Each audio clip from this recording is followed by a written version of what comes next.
to 6 here this evening at Ellerslie. Looking forward to that. That, of course, was the Westbury Classic. 3 races down, 3 to go here at Ellerslie this evening. And we're on the countdown to the next of our features. It is, of course, the 2-year-old Karaka Millions.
We've had 3 races here at Karaka Millions Night, and they've provided some wonderful results. Ardalio, of course, taking out the Almanzor Trophy.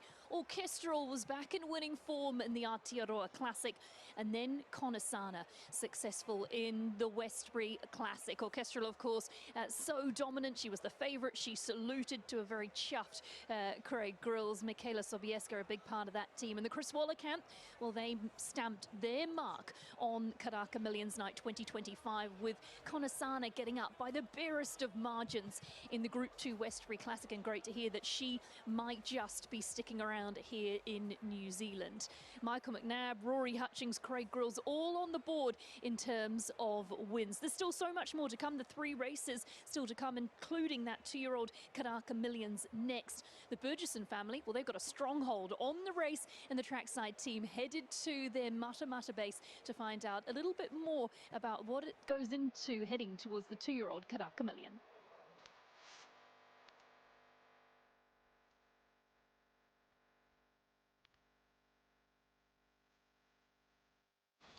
Out of the way, not sorry.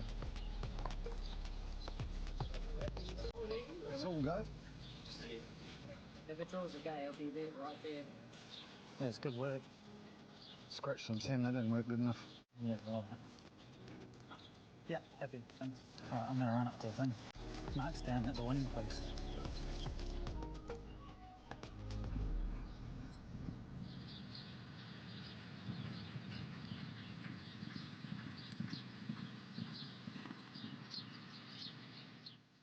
behaving himself.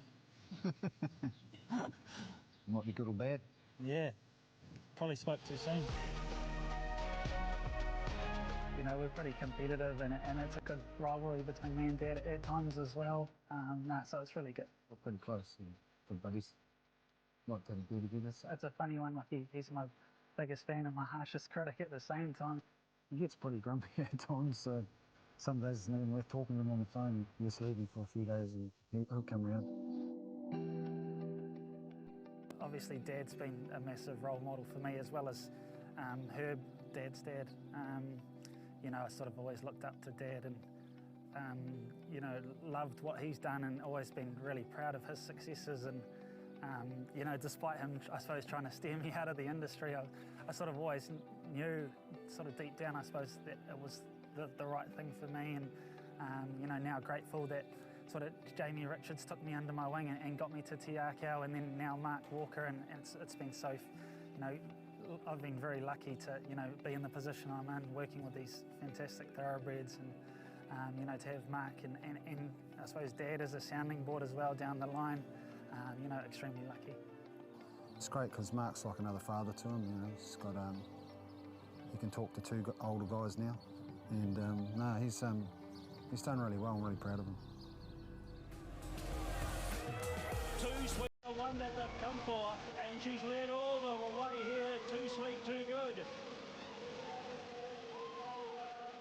I'm lucky enough to have a small share in Too Sweet. I've always raced horses with Dad, even as a young fella. Now we're going head to head as trainers. We're ultra competitive, so I'd love to win it as a trainer, that's for sure. But I suppose I'm lucky enough to have that small share, and Dad's filly who's also going really well. That we're very, very close knit, and you know, Mum and my brothers and sisters are just so excited. And like, I think we'll look back on it and it'll be really special. At the moment, it's sort of all just focusing on the race, and it's a bit of pressure, and well, for Dad and for with that, my runners as well. So you sort of don't have time to sit back and probably appreciate what's happening. The vibe in the family chat, yeah, that's a good question. It's you know, friendly rivalry, I suppose.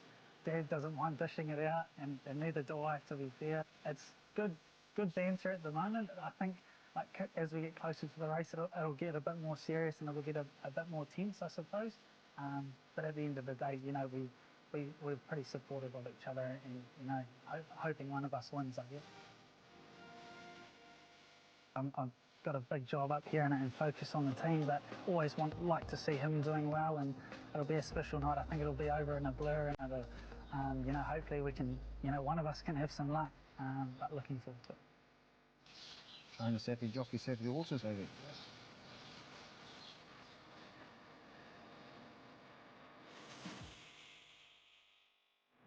Such a unique position for the father and son duo to be in. Obviously, To Bravery Born, trained by Mark Walker and Sam Burgess, and Too Sweet, trained by Royden Burgess and dad of Sam. And Sam shares in the ownership, so head-to-head in the race, and they really are the two stars in that two-year-old contest. Yeah, I think the best person out of there who's going to be winning is Sam Ferguson. Either way, he's got a great hand in the race, and it's a full credit to TRACSIDE to have so many runners in the race as well. Alrighty, let's get to Thad Taylor for a market update prior to the running of the two-year-old Karaka Millions. Thad, to you. Yeah, marketplace really suggesting this is a three-horse race, and we know it's never as simple as that. But To Bravery Born got as high as $3.40 this morning, just working its way now into $2.90. And the other two horses obviously in commission are Too Sweet, who's just getting back out a little bit now, may touch $5 shortly, but La Dorada is also rock solid in this market and moved from $5.50 into $4.80 into $4.60. So they are the three right in commission. No money as yet for Hello Romeo, the Australian runner. So I'll be watching that price around Hello Romeo. It's been 14 out to 16. We have seen a nice little long shot push for the 11 Abacus, ran second to Capital at Trentham last time. 31 into $19 around the 11 Abacus, but it's all about the favourites. I see into $2.90 To Bravery Born, the best backed in the TAB Karaka two-year-old. We want to talk about the speed in the race. To Bravery Born has a really good draw, but I guess the question is with this horse, can he use the draw? Because he has gone back in his starts to date. Yeah, certainly last start he was drawn out a little bit, and Barrier 2, they probably don't want to be too positive. He looked more comfortable last start, coming off a slow tempo, and when he got into the clear. So it's just where these outside barriers are going to end up. Do they push the button or do they change their racing patterns and ride different? Well, I mean, with Too Sweet, I mean, that's the first one I think we really got to lock in on. Is that what they do? Is that the case of McNabb lighting it up to try and get a position with Too Sweet? We've seen the horse win from barrier number 8 and then get in soft sectional. This is a completely different ball game than that race, though. And then Landlock, Romanoff and Abacus as well, they can all push forward, but what do you do? What would you do if you were on Too Sweet, Leaf? Look, I just have to sum it up. Once the gate's open, you have plan A and plan B. Obviously, they broke 109 in the first race, so the track was running pretty fast. Look, I will say these 2-year-olds are an even bunch, and you don't really want to change your horse's racing pattern on a big night like tonight in a $1 million race. There's a lot of gear changes and blinkers going on, and that can make horses put themselves in positions they wouldn't normally be in, and that adds another factor, doesn't it? Yeah, and certainly some of those horses with blinkers on first start, they can be sort of half a stride slow as well. So, look, obviously I think Bravery Born, look, the way he won last start, it does just have that right sort of timing about the run. Okay, so the TAB Karaka Millions 2-year-old event over the 1,200 metres is our next. And as you saw through that market, to Bravery Born, La Dorada, Too Sweet, the key chances. Outside of those top 3, there's value to be had in a top 4 market. Where do we look? Well, this is a great chance to identify the world pool just quickly, because Sierra Leone, I think, is a great chance of booming home over the top of them, because if there's that red hot speed. $11 fixed odds, it's $17 fixed odds. There's a great example already of what the world pool could do. Beldamont, 17s, it's 32s on the world pool. So just keep tabs on those horses you like at a big price, because you might be able to almost get double on the world pool. So To Bravery Born is our pre-start favourite from that beautiful barrier draw. The team would have been stoked with the result of the draw. Blake Shin for the Walker Burgeson team here in the TAB Karaka Millions 2-year-old. Their record in the race speaks for itself too, doesn't it? With the shooting for, I think, 8 Karaka Millions. Amazing, and they've really set themselves up beautifully here, haven't they, with what we saw, first of all, from La Dorada, when that performance, when finishing second here on New Year's Day, but behind Too Sweet, who's the race rival, and how To Bravery Born was able to win here 13 days ago. Into the parade ring with horse number 3, our favourite, To Bravery Born. 2 starts, 2 wins, the son of Snitzel. Yeah, it was super here when winning 13 days ago. It was a runner who was really put his name up in lights and impressed and said that he is the one to beat. Blake Shin takes the ride. Look, a really nice parade from him again. He's a consummate professional. I've seen him in every one of his race day starts, and he just doesn't turn a hair on race day. It's a great trait for a 2-year-old. His action looks good. He's spot on. Number 4 is Vega for Luck, another with a good draw. The side winkers go on and the noseband. A last start 5th in behind Too Sweet. Yeah, just was restrained at around about the 900 metre mark, and look, was probably a tad unlucky. Battled on to finish into 5th position, and a couple of gear changes going with the runner. Good type. He's a well-balanced 2-year-old, and he certainly looks like the right type of horse for this race. Another one that seems to be handling himself well. Good purpose in the yard. Number 5 is Hello Romeo, who comes across for Ben Will and JD Hayes. Matt Cartwright to ride. 3 starts for that recent 4th, a win over the 1,000 metres. Yeah, I'm really keen to see what Jane's got to say about this runner. And look, a couple of gear changes with the lugging bit going on, the side winkers going on. He now progresses up to the distance of 1,200 metres, but he brings solid enough form, and he's that mystery horse in the race. He's a well-built 2-year-old. He's got some really good maturity to his frame, and he appears as though he's got a really mature brain too. Talking to the team out the back, they said he's very quiet, very tractable individual, and that's exactly what we're seeing from him in the mounting yard. Number 6 is Romanoff with a wide draw, the blinkers on. Kevin Stott riding for Pam Gerard. Yeah, disappointing last time out. Blinkers on, wide draw. Is this a potential runner that wants to get involved in an early speed battle? Actually don't mind the colt on type. He's a nice horse. He's got some athleticism. He's really fit for this, but blinkers on, and he's got himself a little bit wound up in the yard. Number 7 is Daylight Robbery, a son of Super Seth, who's been very consistent in what he's done to date, with that last start 2nd at Ellerslie behind To Bravery Born. He produced some really good speed figures, I thought, at his home venue of New Plymouth back through December, and then his run here, it was really nice. Over 13 days ago, was hitting the line well. He could be a knockout hope. Yeah, I was really taken by him when I saw him here a fortnight ago. He's a really good style of horse. I think he's going to train on out of this too. He's got the look of a really nice 3-year-old about him, but he's got a bit of presence in the yard. I agree with you, BP. I think he could be one that could make his presence felt here. Number 8 is In the Air with that win at a most recent start on a soft track on the 2nd of January. Yeah, he was able to get in the final stages with a couple of scratchings throughout the last week. Pre-race air warmers go on. Craig Grills will take the ride and offer a win at Tohura Nikau through the early part of January. Look, he's a nice, neat gelding. He's not overly big, but he is well put together. He's had a bit of a dance since he came into the yard too. He's been a little bit firm on the bit, a touch inexperienced in the way that he's parading. Number 9 is Too Sweet, a daughter of Satono Aladdin, who was a winner at the course and distance. That was at Ellerslie on the 1st of January. Impressive at that. Can she overcome the barrier draw? That's the million-dollar question, isn't it? She has the speed to do so if they are looking to go that way. She was very good from barrier number 8 when winning here in the Eclipse Stakes, and off that performance, she was certainly one of the leading lights for today's Karaka Million. I like this filly. I really like her athleticism. She's really light on her feet. She's well prepared, as she has been every time I've seen her on race day. Nice and tight and ready to go for this. She actually just goes to sleep in the tie-ups on race day. She's got a great attitude on her, but she comes into the yard, the saddle goes on, and she really switches on. She knows what her job is. Number 10 is La Dorada, honest type, placing at its latest outing. Worked home really well in behind Too Sweet. Nice barrier draw. I thought her run was one of an improver and ready for this race. Gets Craig Williams aboard with those visor blinkers and tongue tie going on. She looks like she maps in a good spot. Yeah, she's built for speed. She doesn't have a lot of leg under her, and she's quite short across the back. She sort of epitomises what a 2-year-old should look like. She's handled herself well, both out the back, and since she's got in the yard, she appears to have a pretty good temperament on race day. Number 11 is Abacus, who's been very consistent in those 4 starts to date, never finishing out of the money. Yeah, last start placing, which was a very narrow second behind to cap it all on the Wellesley Stakes. She might be one for the back end of trifectas and first fours. He's been a nibble for her. She hovers around the $20 mark. Yeah, I've seen a little bit of her through her 2-year-old campaign, and she's progressed really nicely. She seems like she's handling her race as well. She's a filly with a little bit of size. Does get a touch toey on race day, but that's very typical of her parade. Number 12 is Sierra Leone. Sierra Leone with a nice draw in this and closed well on Boxing Day in behind Ramallah. Ran second to Return to Conquer, which was 2 starts ago, which was rated one of our best form ratings from that galloper, and she ran well. And then her effort, of course, following that when finishing 3rd behind Ramallah. If they go hard up top, she could be the one that's flying home late.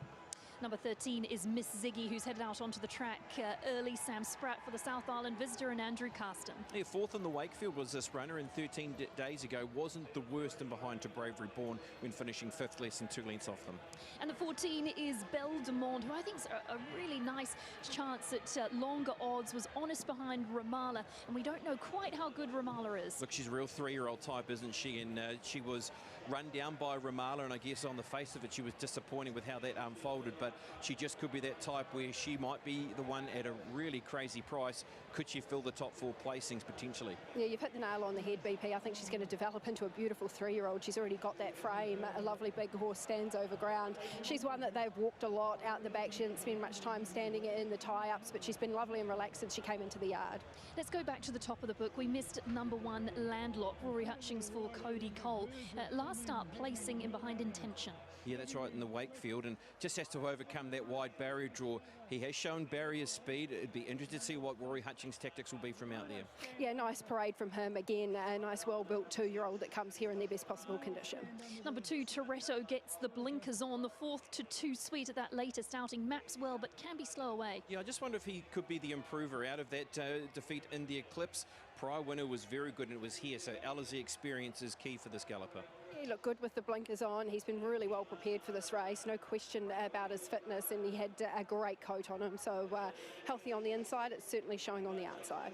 TAB Karaka Million's 2-year-old over the 1,200 metres is our next. It's a really intriguing race. I'm keen to get your numbers around this. Obviously, to Bravery Born, our favourite. But where did you land in this one? Look, I'm definitely on the favourite, Emily. He paraded really well. Blake Shin on barrier 2. There's plenty of positives, and his last start win here. There's just a bit of timing involved as well. Yeah, there was a bit of timing around both that performance.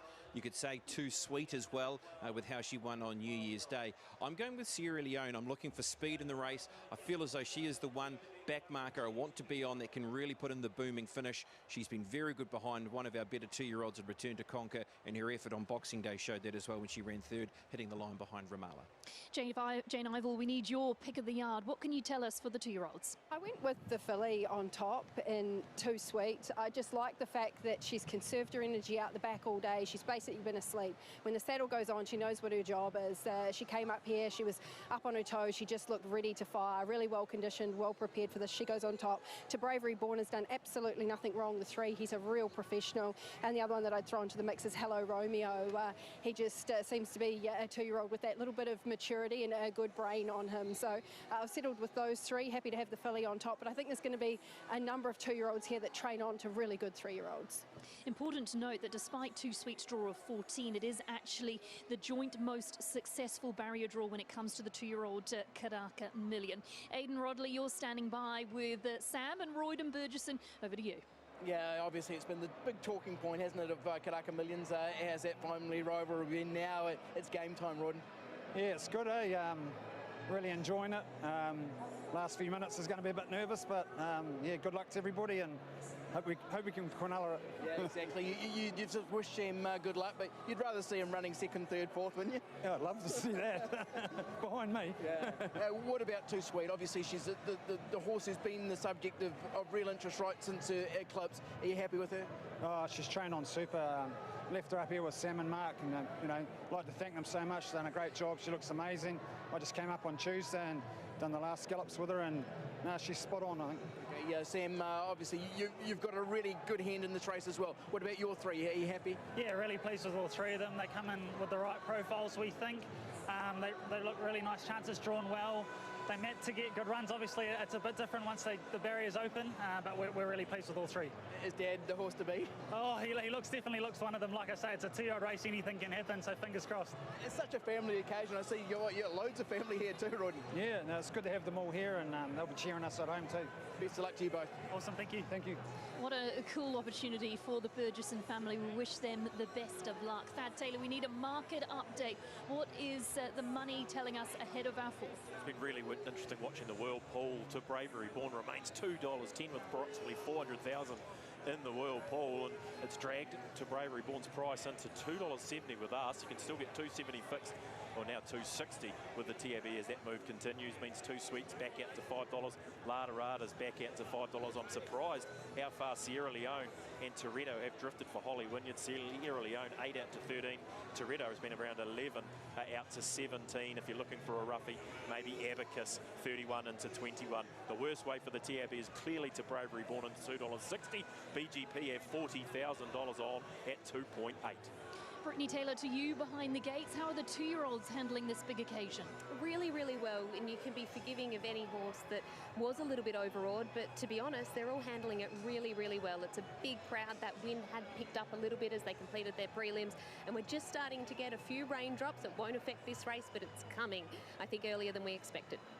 Aidan Rodley, will get to you with Will Hayes. They've obviously got Hello Romeo in this next. Yeah, exactly. And of course, Ben's won on this night. Your dad's won on this night with Longleaf a little while ago. Can you emulate them with Hello Romeo and the 2-year-old? That's certainly the plan, so let's hope. Yeah, are you happy with the way he's presented?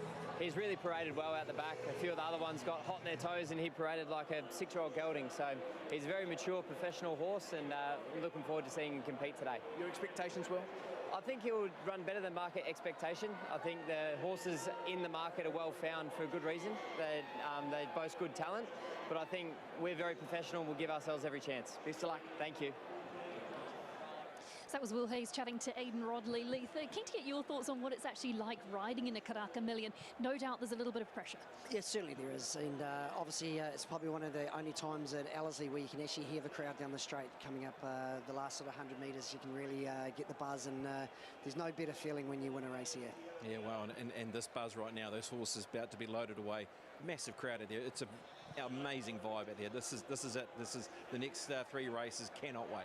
Great to have our World Pool viewers with us, and pressure really on for these jockeys. A 1,200-metre dash to the finish line on these inexperienced 2-year-olds. George Simon will come to you. I'm sure you're looking forward to calling this next. Yeah, always look forward to this race. The TAB Karaka Millions 2-year-old is we just get very light rain falling at the moment. My selection 3 to Bravery Born. I think the barrier draws determined that he would be the favourite. I think he is definitely the one they have to beat now. Still huge respect around 9 Too Sweet. 10 La Dorada looks well to my eye, and I put in 7 Daylight Robbery to try and boost up the multiple plays. But 3, 9, 10 and 7 is the field continued to load up. We've got about 4 to come into line. So looking forward to our 4th, the TAB Karaka Millions for our 2-year-olds to Bravery Born. At the top of the book, La Dorada, Too Sweet, all key chances. Team Tiakau looking for an 8th win in the race, but there's some top contenders to take them on. Let's get back to George Simon for his call ahead of our 4th as we count down to a jump here with our 2-year-olds. So the TAB Karaka Millions 2-year-old. And now Landlock goes in. And Too Sweet, second favourite for the event, will be the last one up the filly. Good luck to all of the connections. Stephen Barlow on the rostrum here. We welcome in our worldwide audience. This is it.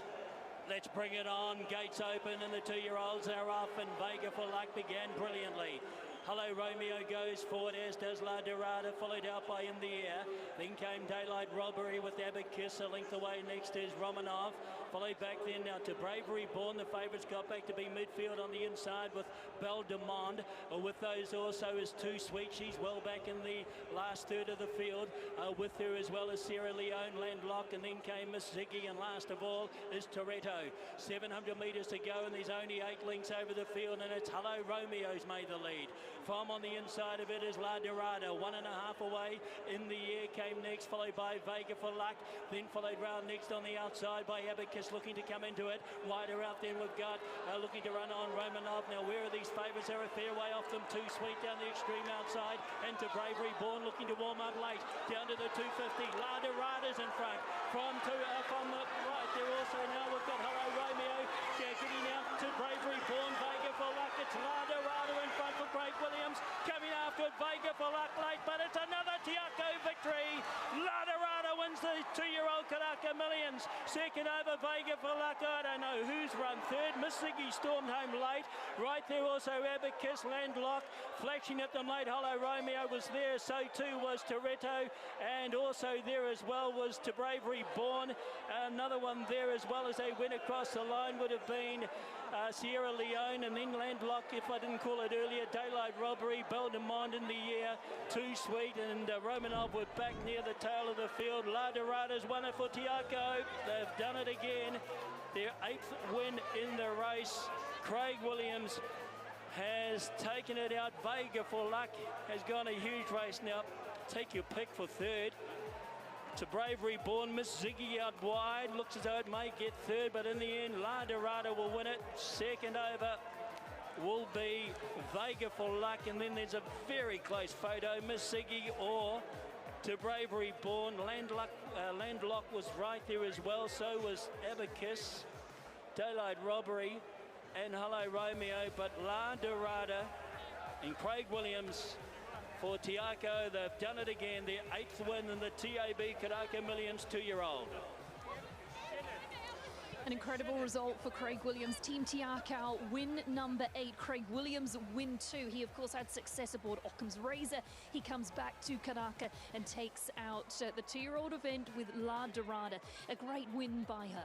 Certainly was a positive ride by Craig as well, where he didn't let Matt Cartwright cross him, so he just had the ability to just sit that half length back, and she was strong to the line though. Yep, positivity was the key. And then when you're looking down the straight, where are the big guns? And they just weren't in the race, were they? They were back. We had Too Sweet who couldn't cross them. To Bravery Born looked to be that chance halfway down. A couple of roughies have finished into 2nd and 3rd position. Brave runs from both of those horses, that being Vega for Luck and Miss Ziggy. But Craig Williams, he gets his 2nd Karaka Million.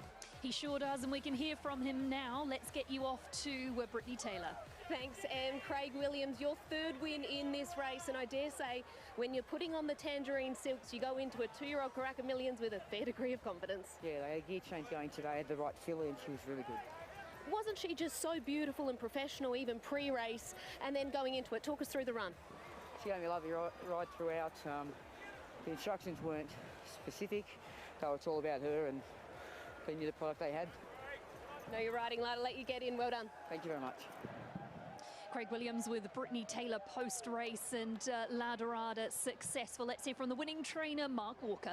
Mark, must be so satisfying, Philly, you'd come into this with really good form, but to do it in the big race, how does it feel? Oh, terrific and great for Sam. Like, he's had to sustain a lot of pressure. I've been in Melbourne a lot, so full credit to Sam, Nicole, Reese and the team.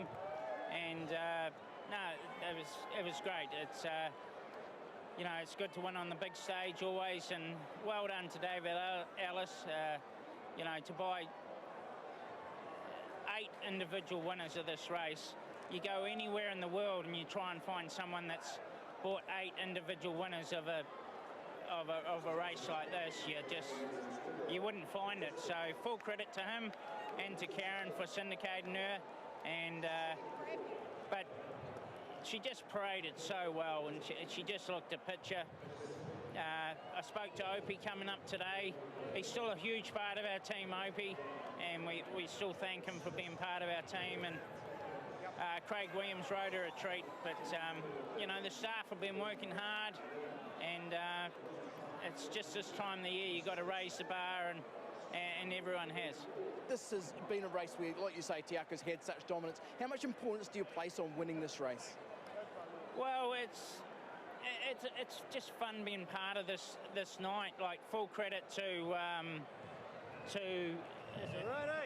full credit to New Zealand Bloodstock and everyone involved. It's you know, it's the night on the racing calendar, and Tiaka loves being part of it. Congratulations, Mark. Thanks, mate. Yeah, Mark Walker, Sam Burgesson successful with La Dorada, who takes out the 2-year-old TAB Karaka Millions. Let's have a look at what unfolded. We can recap the race, and you can see just on the rail there, she always held control.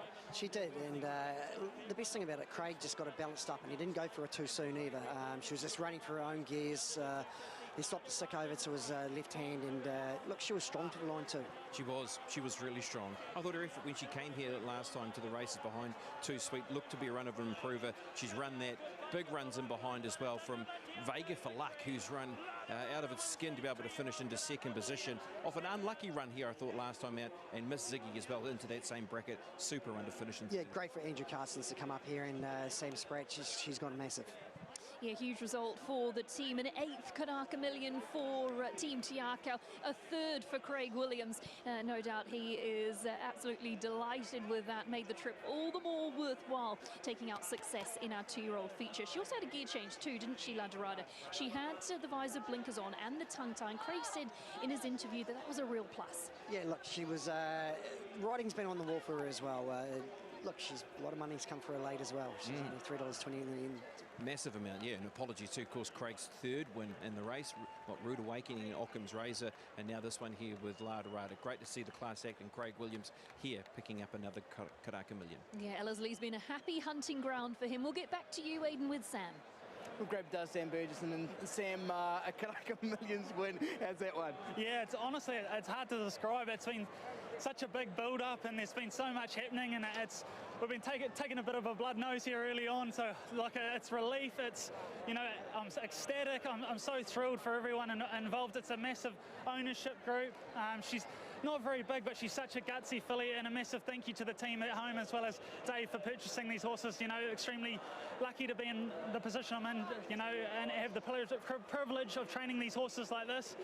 It's a massive thrill on a night like this. We've been waiting for the interview. It's in a roll of people coming up. Mark Walker, I cuddle there, Mum, your sister. There's been so many people congratulating you. How special does that make it, just having those people, those supporters around you? Oh, for sure. Like, you know, Mark's been a massive influence on my career, Dave and Karen, and obviously my family. You know, they ring most days and check in and check everything's all right, and when it's not going so well, they're there, and then when I'm doing well, they're the biggest supporters. So, you know, it's a night to remember. It's so fantastic to win a night on a race on a night like this, I should say, and you know, we'll enjoy it. Tiako's created such a legacy in this particular race. How rewarding is it for you to be able to continue that? Oh, for sure. Like I said, it's a lot of pressure as well. And you want to do well. We select these horses, specific horses for this race, and we want them to go on as older horses as well. And the record has been fantastic. And I suppose that's testament to Dave and the team's eye and the work they put in at the sales. And, we'll be looking for one tomorrow again. Even in behind, you had a couple of runs that you must have been pretty happy with as well. Oh, for sure. It's I've only watched the race once, so it's hard to dissect it. To Bravery Born was very good, I thought. He was that shade slow again, and he sort of weaved his way through and was really good late. So hard to catch Beldamont on that first go. So I have to have a good sit down with Mark and sort of work it all out from there. It's going to take a while for this bus to slow down, won't it? Oh, for sure. It's a massive thrill. Congratulations. Awesome. Thank you so much. A huge congratulations to Sam Burgess and of course the ownership group as well, who've had an incredible experience here this afternoon. Something that money can't buy. The TRACKSIDE Solid Gold Racing Partnership experience success with La Dorada. Thad Taylor will come to you from the TAB. We need the wash up with regards to the 2-year-old race. We need to look forward, and we also need an update on the BGP. Yeah, obviously to Bravery Born was the worst way for the TAB and was in fact the only losing result for the TAB to Bravery Born. And I think the Whirlpool did have an effect on that. It seemed to drag the fixed odds money towards it, with To Bravery Born being very short on totes throughout, and it only got out to around 250 late when the money came for the stablemate La Dorada. It was a good late push, and the Whirlpool followed it in. Leaf spotted it around $3.30 or 40 there for La Dorada, so there was a good push and some good money late for La Dorada. That was our second worst way, and around La Dorada, Too Sweet. The marketplace said it was a 3-horse race. One of those 3 did manage to win. Looking forward to race number 5 on the card. This is one of the more intriguing markets of the night, Emily, the Karaka Million 3-year-old, where the 2 favourites, Damask Rose and Bourbon Proof, have both been quite easy in this market. Damask Rose $3.60 out to $4, back to $3.90. Bourbon Proof $4 all the way up to $6, so quite a significant drift around the 6. The horses they want, Tuxedo 8 into 7, obviously Prosegur 11 into 10, but the worst way for the TAB is the 4 dealt with 8 into $4.80. A very big push for dealt with. Good stuff. We'll be checking back in with Thad Taylor a little bit later on this afternoon. As you can see there, our 5th is, of course, the TAB Karaka Millions 3-year-old, and that'll be what's coming next. Success for La Dorada in the TAB Karaka Millions 2-year-old, but it's onwards and upwards as we tackle our next race after the break. It is, of course, for the 3-year-olds.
A thrilling night of racing for all of our participants. We've seen some stars off the turf doing their thing. We've still got the 2 to come. We've got the 3-year-old TAB Karaka Millions, and we've also, of course, finished the night with that Group 1 Railway. Really looking forward to that.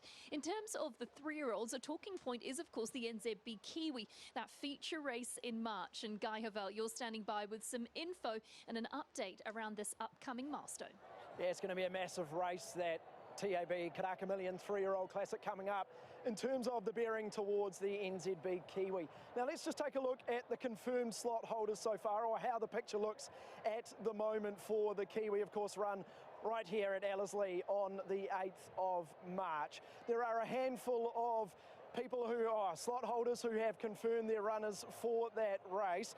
And as we look at the moment, Waikato Start, of course, they have sought after. They were the first to lock in their horse for the race. Dealt with there for Kerry Spence Bloodstock and Clotworthy Racing, locked in this morning. So big news this morning around the Roger James and Robert Relwood runner, who has had 2 wins obviously from 2 starts. Wexford, they've gone with Checkmate, their boom 3-year-old, and a real chance in this race. And then we look down to Tiako Racing, Damascus, who we'll see very shortly in the 3-year-old Karaka Million Classic, one of the favourites for the race. The TAB, they've gone for Evaporate, one of the Aussies. And then Domain Ace is the other horse locked in for the race with the Canterbury Jockey Club. And the rest of them are still obviously looking to fill their slots, and that is where this 3-year-old TAB Karaka Millions Classic comes into things. So let's have a look at some potential runners that we think might be picked up by slot holders in the next few weeks. Well, Savagely, probably the best horse in New Zealand, or arguably the best horse in New Zealand at the moment. Cannot put a foot wrong. You look at Perfumist. We talked to Bjorn Baker just before. He said that she could be a good runner for this race. Linebacker, another Australian, trained by John O'Shea, by Super Seth, who obviously just bred the winner of, or was the sire rather, of the winner of the 2-year-old. 2 wins from 5 starts in Australia. Sethito, another Wexford star, Bone Crusher Stakes winner here at Ellerslie, and Bourbon Proof. Yes, Bourbon Lane, they seem to think that Bourbon Proof could be a runner who would fit right into the NZB Kiwi. Let's bring in a man who knows a lot about this race, the supremo of the NZB Kiwi, Andrew Gordy. Great to see you. What a night. Shame about the weather now, but this 3-year-old classic is going to have a big bearing on potential slot fillers for the NZB Kiwi. Absolutely. How good is tonight, though? Harder to beat than TRACSIDE Racing and the Karaka Million 2-year-old. But as you say, a lot of interest, a lot of excitement about this race here tonight. I think I heard Craig Grills this morning describe it as a $1.5 million trial for the NZB Kiwi. But look, there's so much to look forward to. Like you say, we've already got Damask Rose and Dealt With, as of this morning, confirmed in this race. But the exciting thing about this is whoever wins this race, like Ardalio earlier, is going to be eligible for that $1 million bonus pool. So there is a lot riding on this race here tonight for someone, and if someone else picks up this race tonight, the slot holders are absolutely going to be circling come tomorrow. Are there whispers around of potential slot holders here looking at horses? Oh, they are definitely out here looking tonight. I've been speaking to 1 or 2 of them already here tonight. They are well and truly engaged in conversations. I can tell you though, Guy, we'll have another slot announcement come Monday morning, so there's one for your trackside viewers. That's why we get Andrew Gordy on. Look out for Monday, big day. Sounds like it will be tuning in to that announcement. It's such an intriguing contest, isn't it, the NZB Kiwi? One we haven't tackled before, a puzzle where the pieces need to fall into place. We've got a few pieces of that puzzle. Some may show themselves, they show their hand in our next. Yes, certainly Dealt With. There's still that little question mark. He's on the quick backup from last week, but he's already locked in. So, look, he's going to have a good look around Ellerslie tonight. I actually like the play from the team with Dealt With, because they've gone before the race is run, so they're trying to strike. And because whoever wins this race, like the team has spoken about, it's not, locked in. There's going to be 4 or 5 coming hard at that trainer and connection. So I like the play that from Team Clockworthy and Co. They said, this is the one we want, we're locking it in now. Hanky Alpha, Chiha was very good as well. I think there are a couple of horses that must be on the radar. The Sullivan Scott team could have 5 or 6 runners in this race. There's a few more to come, but yeah, there's a little bit to sort of play out between now and then. Yeah, it's intriguing stuff, isn't it? All to unfold, and you'll get that right here on Trackside. Talking of Dealt With, of course, recently announced as a new slot in the race, and Jane Ivel caught up with Sean Clockworthy a little bit earlier on. Terrific to have Sean Clockworthy with me, particularly since we saw an announcement this morning around the New Zealand Bloodstock Kiwi. Of course, you're a slot holder. Tell us a little bit about the deal that you've done with Deal Done.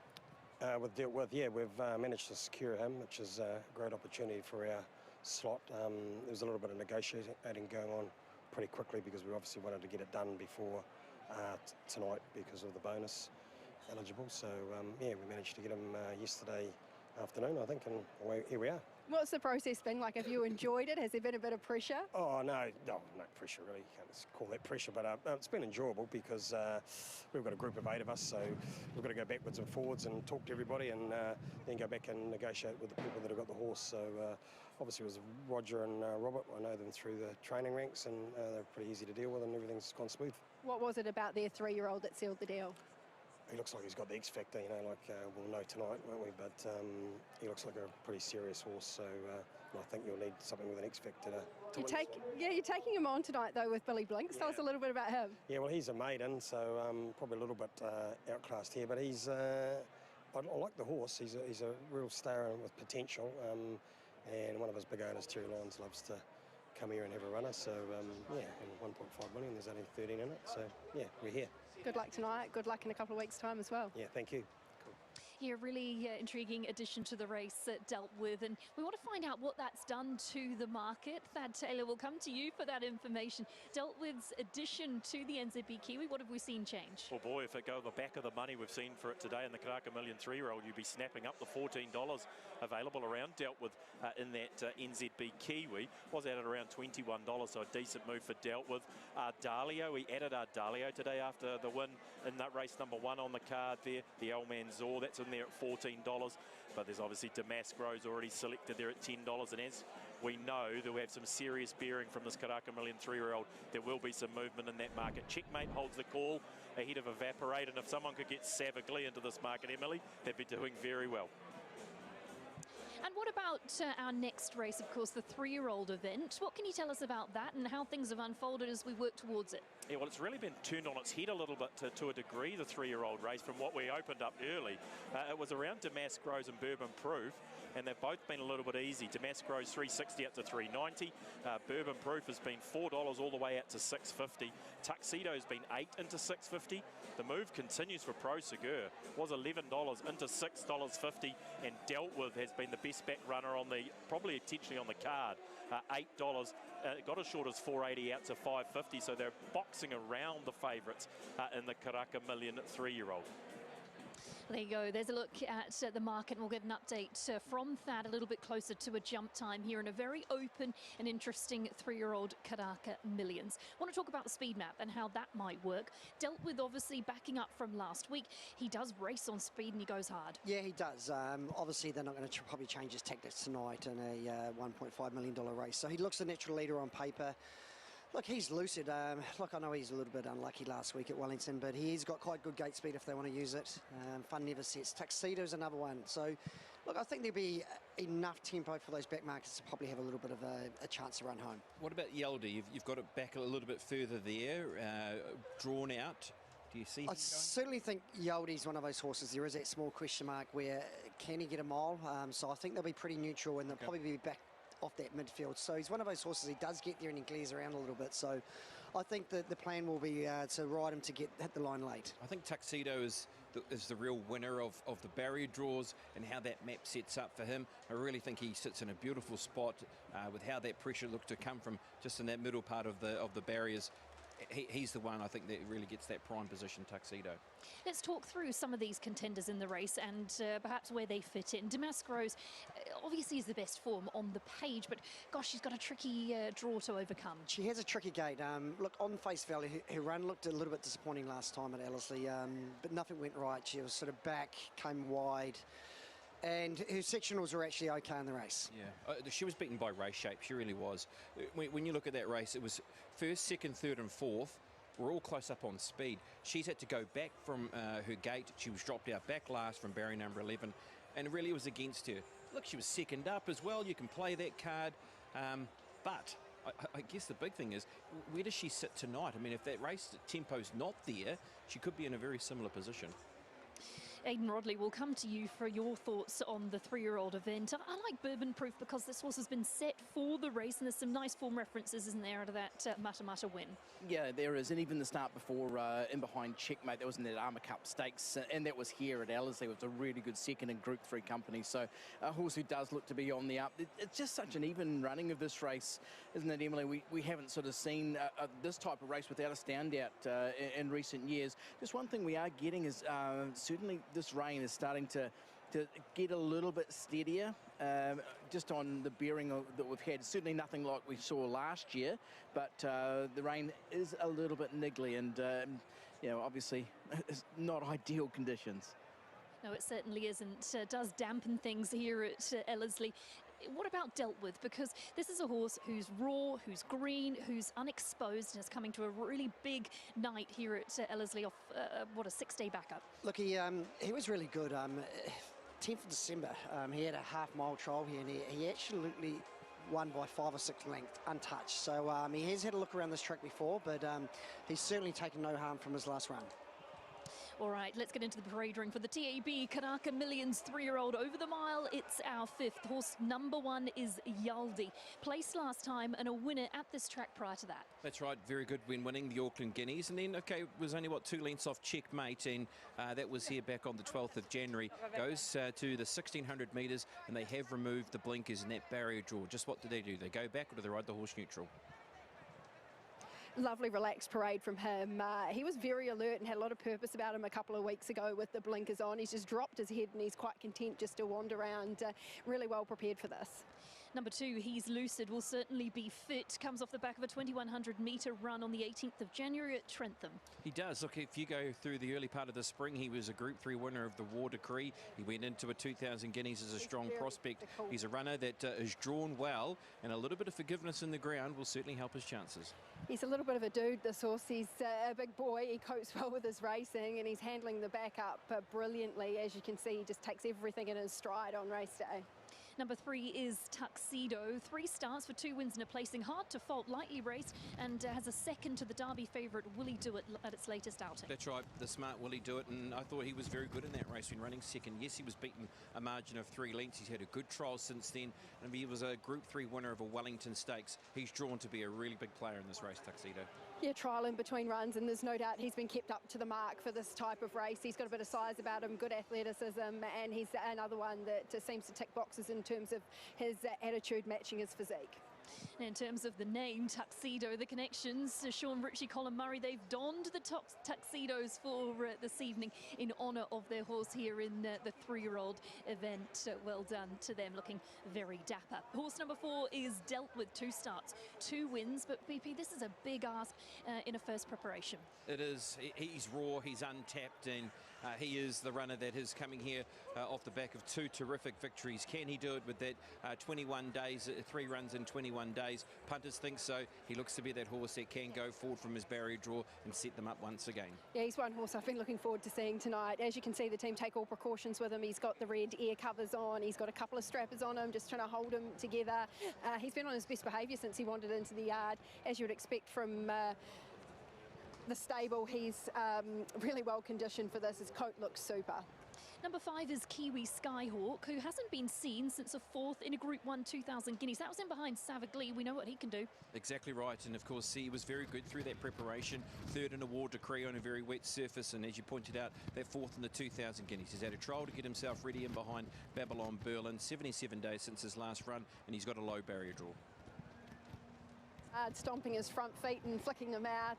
He's certainly got a few quirks, but well built, nicely put together, good back end on him. Number 6 is Bourbon Proof. I like that the team have targeted this race. He's got some nice form references through that win at Mutta Mutta and had a quiet trial since. Yeah, really like his speed figures from last time out at Mutta Mutta. He was very good on the clock, and he beat home stakes performers in a sub-winner in Mustang Morgan, who was winner of the Ginger Nuts. Also beat home Bella Montagna, who was placed at stakes level. He was, prior to that, beaten 1.5 lengths behind Checkmate. He brings rock-solid form. He's a lovely colt. He's got good strength to his frame. He looks absolutely superb in the coat. One of the healthiest horses wandering around the yard. Number 7 is Retro Star, a son of Vespa. Rory Hutchings rides. Brings that last start 8th. That was in behind Mustang Morgan and was a winner at the start of this preparation. Yes, it comes back in distance from that 1,600 metres to 1,600 metres today from the Ginger Nut Salva. The form was okay since, but might need to lift again, and it is at a big price. He's had a little bit of a bounce wandering around the yard, not getting himself too worked up, just looks ready to go. Number 8 is Balsan, who brings last start winning form. It was in a maiden over the mile. Does jump in class here. It was. Actually produced fairly nice numbers in that performance as well, though. But as you said, we'll have to step up and we'll be centred around that 50 to 1 mark.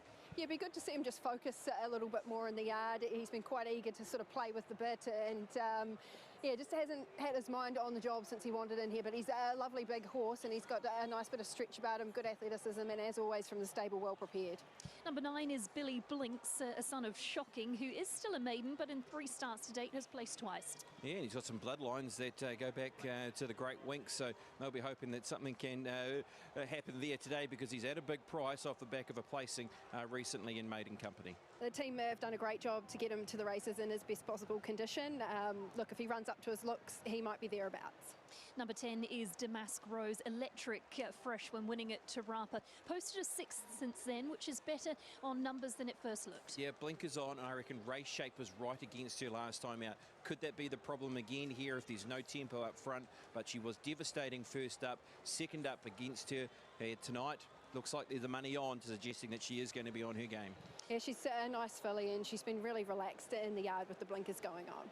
Number 11 is Prosegur, and of course brings that last start fourth, closing well in behind. Hitterbell was good prior to that, behind Sethito, looks well in the yard. Yeah, of course, her run last time out here in behind Hitterbell, she was right there in the point of the bend. They went hard up front, and she's run into fourth spot. She'll get back, and she'll be looking to closing hard. She's a great colour. She takes your eye. A well-built filly, carries herself nicely in the yard. Number 12 is Fun Never Sets. The last start fourth for it. Inside draw for Kylie Hoskin. Look, was quite close up to checkmate Hinikaha and Yaldi. That presents as a form for this, and drawn barrier number 1. She's not a big filly, but she's certainly got some strength where she needs it. She's handled herself well. And number 13 is Romilly, who posted a really good run 2 starts ago when third. That was at Wanganui and behind Hitterbell. It was huge. I'd forget her run last start. She sat 3 wide on speed, and she was beaten 5 lengths. Take the run from 2 starts ago. She could be a knockout hope. Yeah, she's nice and fit coming into this. No excuses from her from the yard. So that's an overview of the horses in the parade ring for the 3-year-old Karaka Millions. Let's talk about our numbers and where we've settled. Leith, it's an open race. Damask Rose doesn't have the draw, but she has the class. Really liking the 11 Prosegur. What about for you? Look, I'm bourbon proof. I thought the visor blinkers go on today. Paraded super, looked amazing in the yard. And Michael McNabb, he'll put him on the speed somewhere as well. I think that's the key for him. I think he will find that position where he's up there with Dealt With. I've bounced between Dealt With and Bourbon Proof all week. I'm around those two. Prosegur money is interesting. There's a real money movement around her. She opened at double figures. She's now 550. She'll be the closer in the race. Jane Ivel will come to you for your pick of the yard here in the 3-year-old event.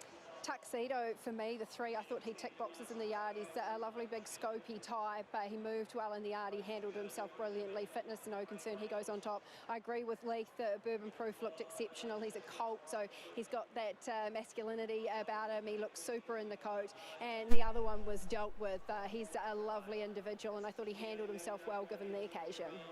Really interesting chat around Dealt With, because it's quite an unusual preparation to get to a Karaka Million 3-year-old, and quite unusual for the trainers, Roger James and Robert Wellwood. Roger's very meticulous about what he does with his horses. He's sort of changed his plan, and I like that. It gives me confidence. Yeah, I know there certainly wasn't a second thought to back him up from last Sunday, and obviously he's come through the race really well, and you wouldn't know the race last week either. He looked amazing in the birdcage. Yeah, he looks super. I was really impressed with what I saw from him at Te Araha when I first laid eyes on him there, and yeah, as we spoke about beforehand, I really like the key play from the Clockworthy and co around locking him in now for the NZB Kiwi. He'll put himself in the race. He'll give a big sight. Let's get to you, Aidan Rodley. You're standing by with Andrew Forsman, who has a couple of contenders in our next. Yeah, we've got to see Yaldi's a key contender. How's he done since last time, Andrew? Really well, and each time he comes to the races he presents better and better. He's a big raw horse who mentally has been always very immature, but he just keeps improving, and today is another example of it. It was. He really owned that back parade today, didn't he? Yeah, he did. Blinkers off today. We're trying to ride him conservatively. Hopefully that works out. He's a horse with a heap of ability. He just has to run the mile. Yeah. Is that the concern with him? It is, and lack of tempo in the race. I think if they go quickly enough and he can settle, he'll be chasing hard. Retrostar, the draw hasn't been kind. Your thoughts on him? Not at all. He's a capable horse. He's a two-win horse, and he's won at times like a good horse. I don't think the off-track will suit. He struggled at Ellerslie in his last couple of runs, but it's just more experience for him to try and set him up for further, perhaps later on. Yeah, best luck with them both. Thank you. Let's get to that all-important market update with Thad Taylor. What's changed, Thad, since we last spoke to you? Damask Rose just tightening up here late in proceedings, Emily. Was $4, got to $3.90, into $3.70 around Damask Rose. So the favourite there, rock solid in this market, and as I speak, into $3.60. So a really good push late. The money continues for Pro Segur. The World Pool, I think, loves Craig Williams. They might love Pro Segur and Lance O'Sullivan and Andrew Scott as well, but I think the win of Craig Williams has spurred the World Pool bettors into Pro Segur to some degree, gets into $5. The worst way for the TAB is dealt with, but just getting a little bit soft late, back out to $7.50 now. The worst way clearly for the TAB is dealt with. Nice move from Pro Segur and a move late for our favourite Damask Rose, Emily. Let's get back to you, Aidan Rodley. Who have you got now? We've grabbed Stephen Marsh and we're diving for cover. Geez, a little bit wet. I guess it's not going to have too much of a bearing steering. Your take on the weather? No, well, look, it's hard to dampen a great day like this. Everyone's still loving it and we'll carry on. Dancing in the rain. Can you be singing in the rain after this one? Who's your best chance of the three? Look, I think Bourbon Proof is the sharpest at the mile. I think Kiwi, Skyhook, Balsana. I'd love to sort of walk away saying, geez, you got a couple of really nice derby chances there, but I just think Bourbon Proof, he just maps to go forward a touch, use the 8 draw. Don't want him to go silly, but I think he'll put himself there. I think he's a very good colt, and look, if things can play his way a little bit, I think he's a great chance. Yeah. Pre-race, is everything gone to plan? Are you happy with the way they've gone down to the start? Look, all three of them settled brilliantly, went down to the start great, and I just see them around the start now. They seem very happy, so the occasion hasn't got to them, very happy. Geez, it'd be nice to win another $1 million one. Oh, $1.5 million even, this one. Keeps counting. Stephen Marsh, they're hoping to take out the TAB Karaka Millions 3-year-old, and he's got a nice couple of horses to do it. The rain continues to fall here at Ellerslie. Brittany Taylor will come to you, and I'm feeling for you out there on your horse. It has definitely set in now. There is a steady flow of rain as we stand behind the gates. I feel sorry for the strappers, to be honest, because they're the ones doing the hard work and they're a little while off being able to get into the showers. But in terms of these horses, you've spoken at length about Yaudi, really be able to get the 1600 and how he really took charge in that parade. Different horse coming around behind the gates with the pony, relaxed as ever. Good info from Brittany Taylor there ahead of our next. Damask Rose is at the top of the book. We'll get a quick market update from you, Thad, before we get into a little bit more form. Has anything changed? Yeah, Damask Rose continues to be rock solid. Touch 350, just back to 360. Pro Segur's the move late here, Emily, into $5 and rock solid. Tuxedo remains steady at $7. Dealt with, got out to 8, and Yaldi's quite soft late, working its way out towards double figures. The worst way for the TAB will be dealt with. Bourbon Proof sitting at $7. Damask Rose is a rock solid favourite, but your market mover late in proceedings, that man Craig Williams in the 11 Pro Segur into $5. Pro Segur, a real eye catcher there. Beautiful dark, almost black colour. Lee Thinnes, you've won a Karaka Million 3-year-old with Aegon. What does it take? What kind of horse do you need? Well, obviously you need one that can sort of probably sprint twice in the race. Just for this rain falling as hard as it is now, those outside draws might just come into play a little bit better. Yeah, I think you're right. This is certainly getting very heavy now, and it looks set in, which is really unfortunate for the club as we close in on these last 2 races. That money movement with Pro Segur is interesting. She will be one of those late closers in the race. Boy, I'm really intrigued just how much speed's going to be in this race. Is he going to be a little bit more pressure from somewhere else? Dealt with, drifted in the market with one of those speed influences. Also Bourbon Proof as well. Is there speed from somewhere else? Can those back markers get into the race? It's all going to unfold ahead of us. George Simon will come up to you for your call of the TAB Karaka Millions 3-year-old. With 1.5 million and the last 3 to come into line. Retro Star goes forward, dealt with, just getting a little worked up, and Balsand, they'll be the last 2 to load away. TAB Karaka Millions 3-year-old.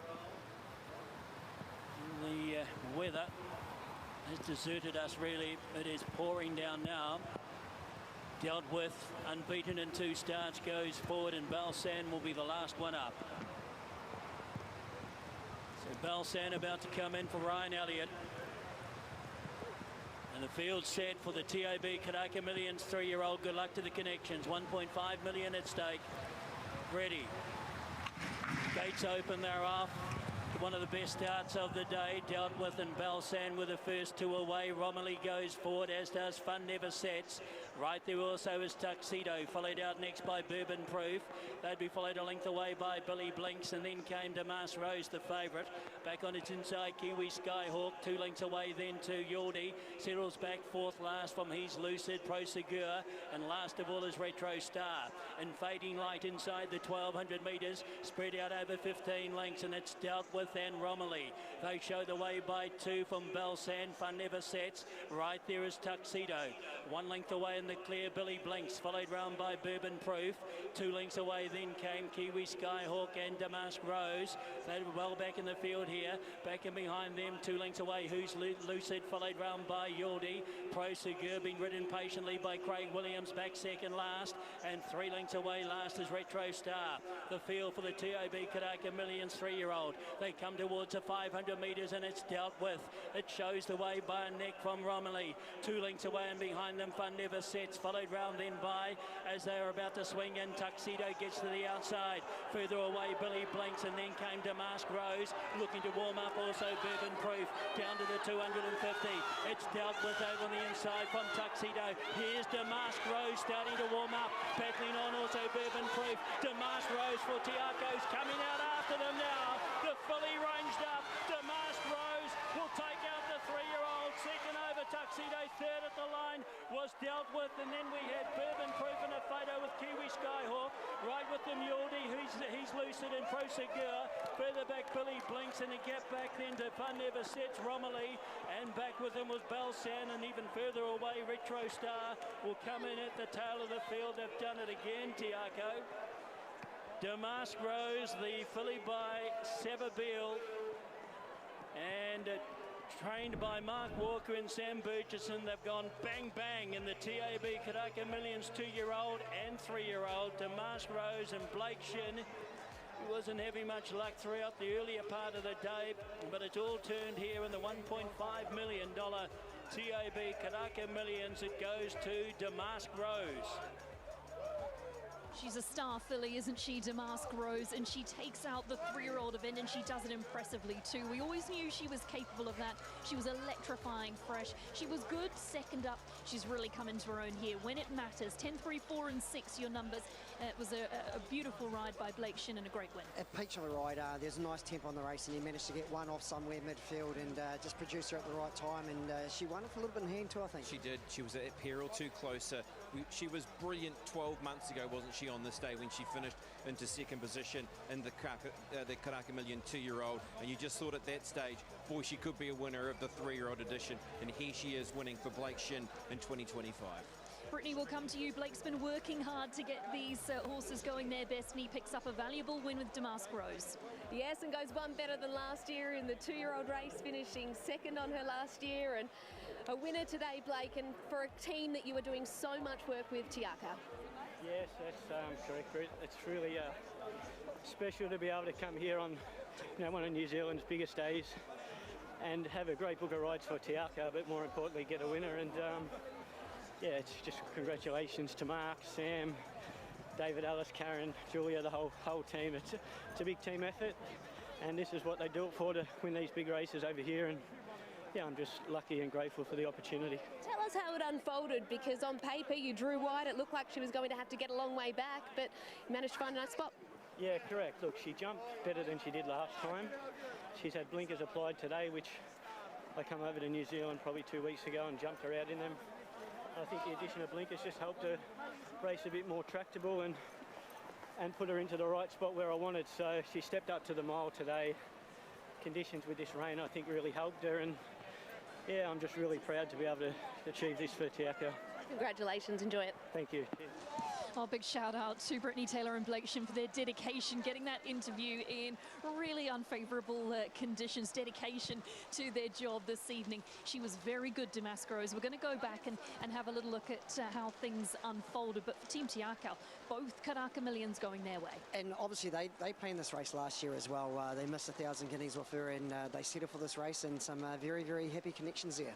Exactly right. She was super in the Gold Trail Stakes, wasn't she? And off the back of that performance, you went, oh, wow, here she is. She's a runner that, of course, was running third behind 2 horses that we're going to see very shortly in the railway. But this was in mind for her. Super first up. next time to the races, it just didn't pan out for her with where she sat, but boy, she was super tonight. She sure was super. Let's hear once again from winning trainer Mark Walker. Yeah, we're getting saturated out here, Mark, but it doesn't matter. You've just won the second $1 million race on the night. No, full credit to lovely rider Blake. She rode her for a touch of luck and just got that split at the right time. And that's why you have these international riders. And, you know, well done to David Ellis. She was actually the last yearling to sell. So anyone on the website, just look for the last yearling. Gee, they're often very good. Imperatrice was, Damas Rose, Avantage. But no, great for Sam and the team. And the good thing about it, Lee Thinnis and Mick Guerin, they'll have to revise our figures now. We're going a lot better at Ellerslie. Exactly right. For you knew the ability was there. Was the confidence dented a little bit with the last start run? I think it was just a little bit second up, but if you didn't run second up, you couldn't have won tonight. So you're damned if you do, you're damned if you don't sometimes, but you know, great win tonight. She ran so well for second here last year. What's the future hold for Damas Rose?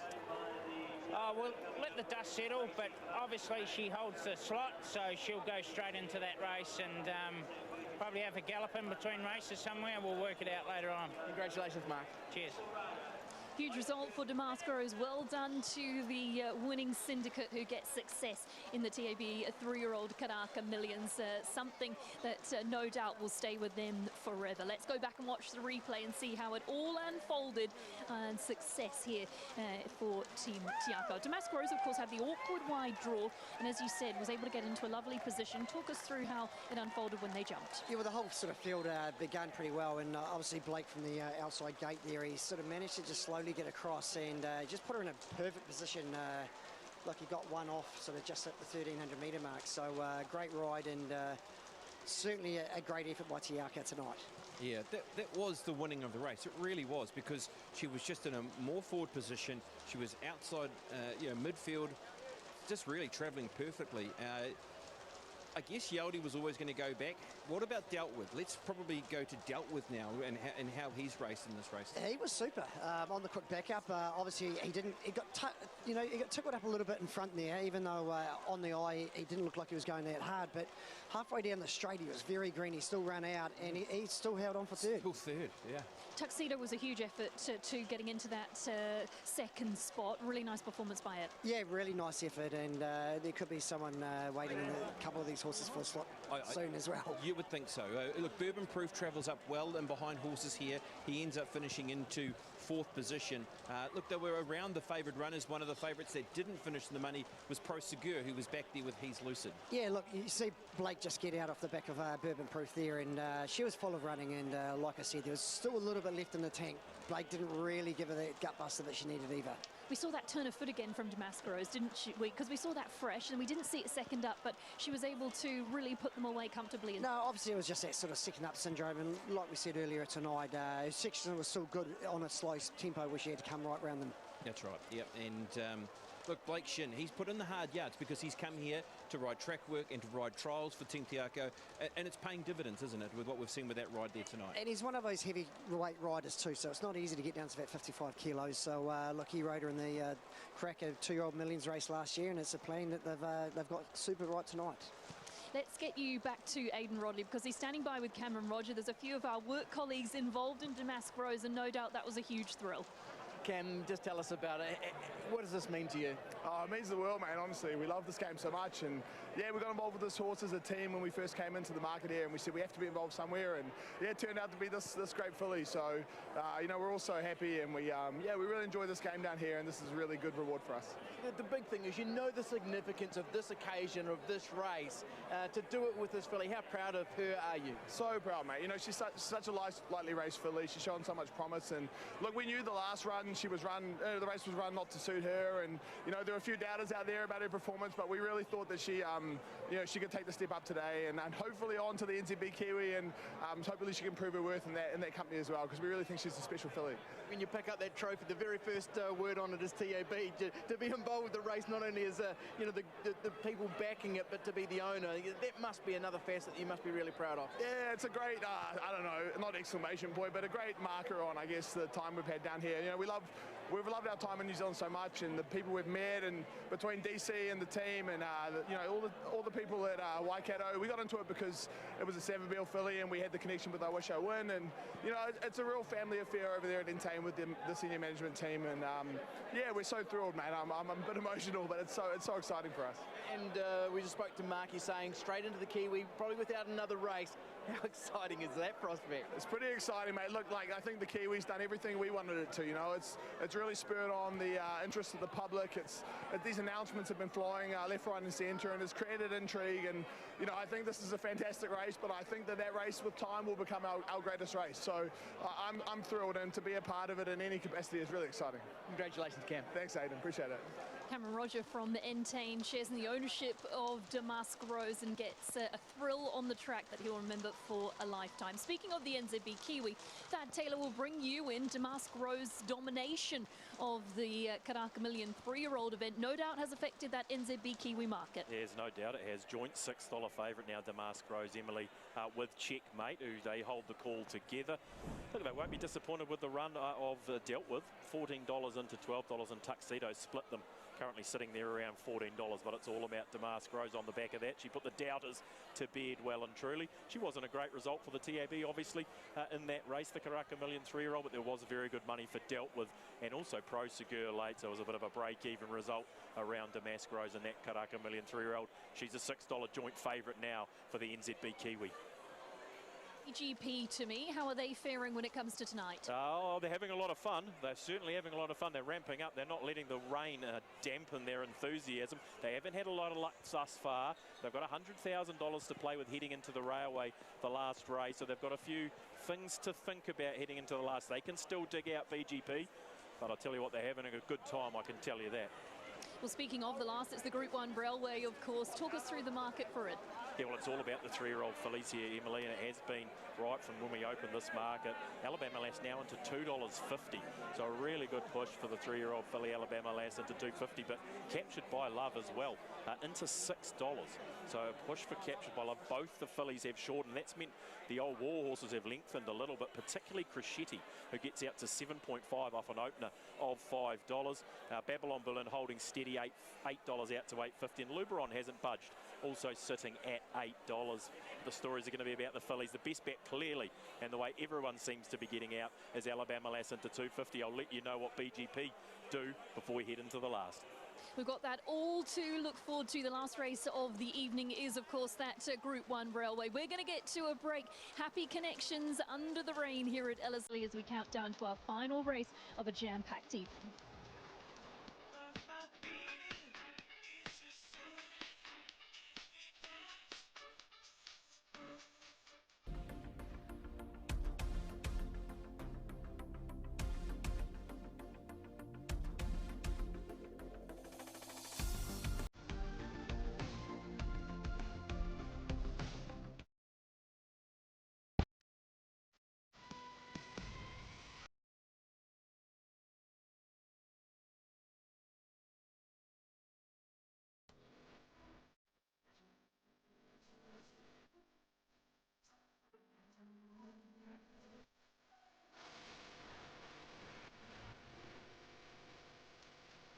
Well, that vision, obviously, before the rain set in at Ellerslie, still lots of fun to be had, despite the weather conditions, something we just can't control here this evening. We want to recap what we've seen so far. We've had so much exciting action to sink our teeth into. Of course, in the Almanzor Trophy, we enjoyed success by a star on the rise, potentially in Ardilio, who for Stephen Marsh got the night off with a bang. Poetic Champion just peaking on his run, but Ardilio closing gamely, the son of Ardrossan for Marsh Racing. Some impressive runs in behind too, in the form of Hanky Alpha and others to look out for in the future.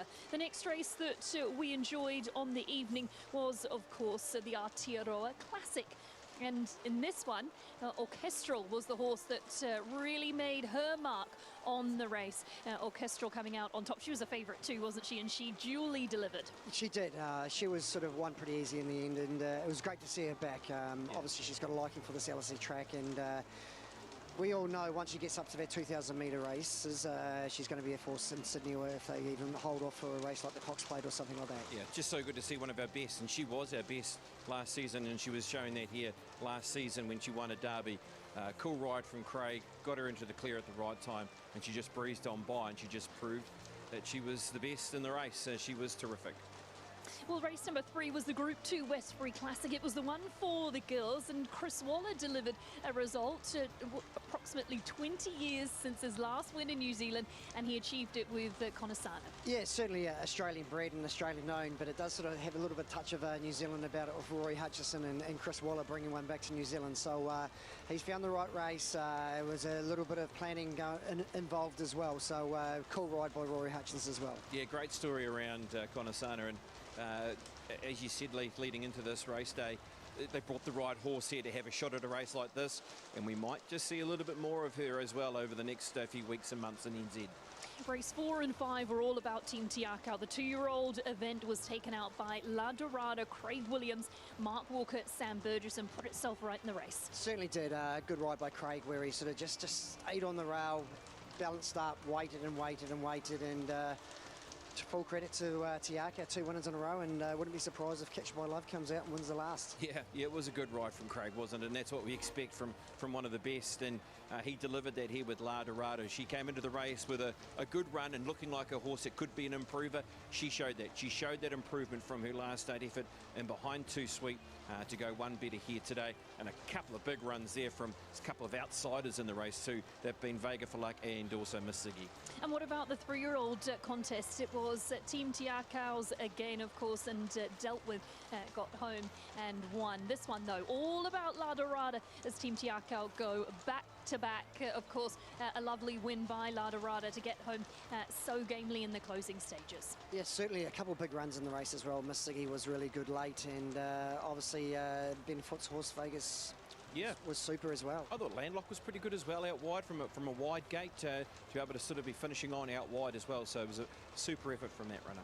It was a great evening so far, wasn't it? But really the cherry on top is that Group 1, the Railway, and that's what we're looking forward to. It's our last of the evening, and it's the young versus the old.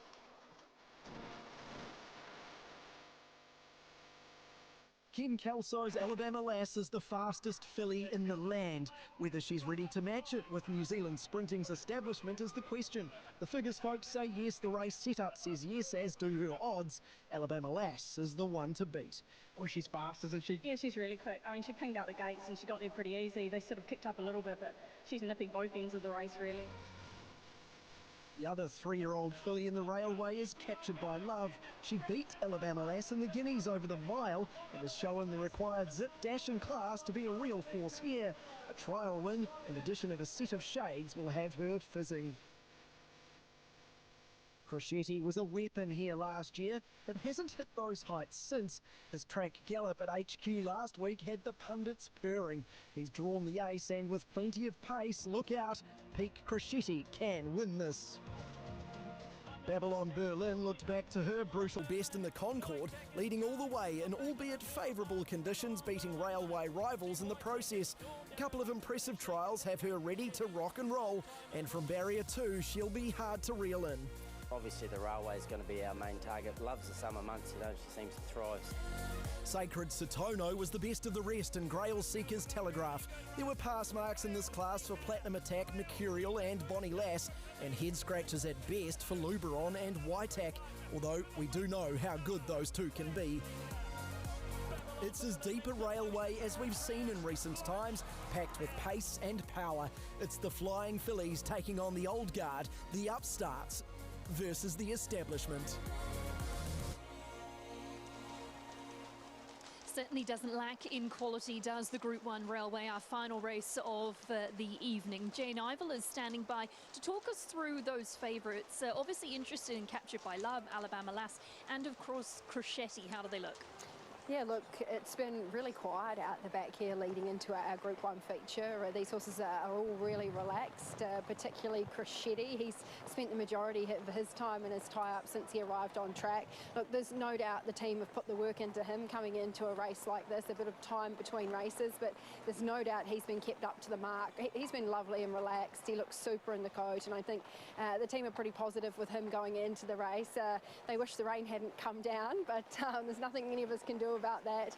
Alabama Lass, of course, one look at her and I said to the stable, I feel like she's come back a little bit stronger this preparation, because she's always been quite a slight filly. There's not a lot to her. She's probably never going to be a big, robust sprinting type, but they did say to me that she's put on 23 kilos in between racing preparation, so that will bode well for her. Captured by Love, she's always been a lovely filly. She's had good maturity right from early doors, and she looked good out the back here this afternoon as well. So fair to say for a Group 1 race, the polish has certainly been put on these horses. As you would expect, great insight. Thanks for that, Jane. Guy Havelt will come to you. You're braving the weather conditions in the owners area. Yeah, I was in the owners area with them, but I thought I'd better let the owners actually get the shelter. Emily, it's bucketing down here, but it hasn't dampened their hopes. It hasn't dampened their excitement. Plenty of syndicates here, which is great to see ahead of this Group 1 railway, and what a race it is. I'm not sure how the weather will impact the race itself, but as I say, everyone behind me is still so hopeful, so expectant, and great to see them still here cheering on their runners. Yeah, exactly right. It's one thing we can't control. It's the weather, isn't it? Just not playing its part this evening here at Ellerslie. That Taylor from the TAB will come to you for a market update ahead of our Group 1. Where's the money? Is it with the 3-year-olds or more of those proven older horses? No, it's all with the 3-year-old fillies, I can tell you. Emily, Alabama Lass into 2.5 off a high of $3. And Captured by Love, Craig Williams, that man again, the wool pool loves him. They loved them on Pro Segur last time, and continued move for Captured by Love into 4.8. We've seen Babylon Berlin get very easy, almost getting out to $10. Luberon's 8 out to 9. Crescetti's 5 out to 8. And Whitehack's been around 10 out to 12. So the love is all for the 3-year-old fillies. As far as boys get paid is concerned, they had $100,000 left. Luke and I had a chat, and we've given them the leg up people's boost price of $3.60 for their $100,000 to get them back to the starting pot of $360,000. Good luck to BGP. Alabama Lass at 3.6 for them, but all the money is with the 3-year-old fillies, Alabama Lass and Captured by Love in this year's railway. Yeah, best of luck to the boys. Get paid there in our last. Hopefully it can be the lucky last for them. Let's talk speed map. Leith will bring you in at this point. Alabama Lass to push forward. She is slick out of the gates. She certainly is. Got the right jockey on board as Sam Spratt bounces them out, and it'd be interesting if they stay on the rail, or maybe does she cross Babylon Berlin. Obviously with that a lot of rain that we've had, it's probably going to suit those back markers a little bit more. It will bring the back markers into the race. Alabama Lass won't mind the track as much as well. I think this is a real intriguing battle about what happens here. Does Babylon Berlin kick up and try and hold Alabama Lass, or are they happy to concede and let Alabama Lass go? I think you're right with Luberon. There is that chance of trying to come over Crescetti. Where does he end up? How far back does he get? Is he looking for that spot behind Babylon Berlin? Does he continue to kick up? I think he's going to sit on a pretty hard tempo still, and obviously with the one draw, Warren will be positive. Obviously he's got the blinkers on for the first time, so sometimes those horses are half a stride slow, but I think he'll get into gear pretty quick. Really feeling for the strappers in this last race, out braving the elements here for race number 6 of the evening, a SISTEMA Railway. Over the 1,200 metres for our sprinters. It's a Group 1 level. It's a really good finale on what has been a wonderful evening of racing. We've talked about a few of the chances in this final race. Crescetti is a really interesting one, because we know what he can do at his brilliant best, but what have you made of his runs as a 4-year-old? Well, I certainly think his last 2 runs have been really good. Obviously, 2 starts ago, he had 60 kilos. I think the big plus for him is the blinkers go on. Then a small question about the track just getting that little bit slower. They're going to probably run in probably a second and a half slower than they have been all night. Okay, let's get into the yard ahead of our 6. Number 1 is, of course, Whitehack. He brings that last start 9th in behind Grail Seeker. What did you take away from that? Oh, just want to wipe it and forget about it, to be honest with you, with Whitehack, because we know he's better than that. He was very good here 2 starts ago. He's a defending champ of this race when it was held out of Pukekohe Park. His form was building nicely, so he's still a respect, and could he be one of those back markers closing late? Yeah, look, he's bright in the yard. He's got a bit of a spring in his step as he wanders around. He's a lovely horse. He does things right on race day. He looks nice and fit. He's in the right condition if he's good enough. Horse number 2 is Mercurial. Mercurial is horse number 2, and obviously brings that last start 7th. Honest, I think he needs to be back in that leading position, doesn't he, to be effective? I think so, and he's a runner that has got Group 1 form of the Telegraph in 2024. He was, what, 6 lengths off Grail Seeker. He was okay, I thought, in a couple of weeks ago.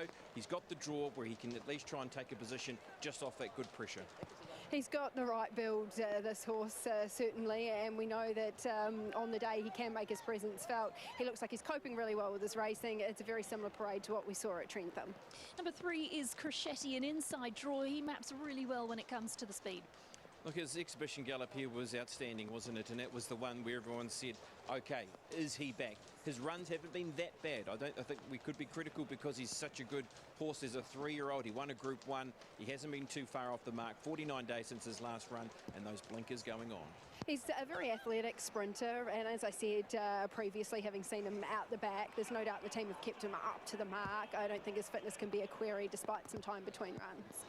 Number 4 is Bonnie Lass. We know how tough and honest she is. She ran that last start 6th at Trentham. That was in behind Grail Seeker and Group 1 Company. She'll be better for that. She's just trying to recapture her best form, because we know her best form 12 months ago was when she was able to win the BCD Group Sprint out of Te Rapa. If she can find that form, it'll be, it'll put her right in the race, but is her form behind her? She's a query runner for me.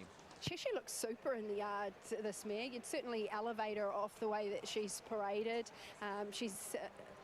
Looks like she's taken no ill effect from recent racing. She's carrying herself well in the yard. She's particularly bright. Number 5 is Sacred Satono. He deserves a big race win. He's very consistent. Second in a Telegraph was an honest run.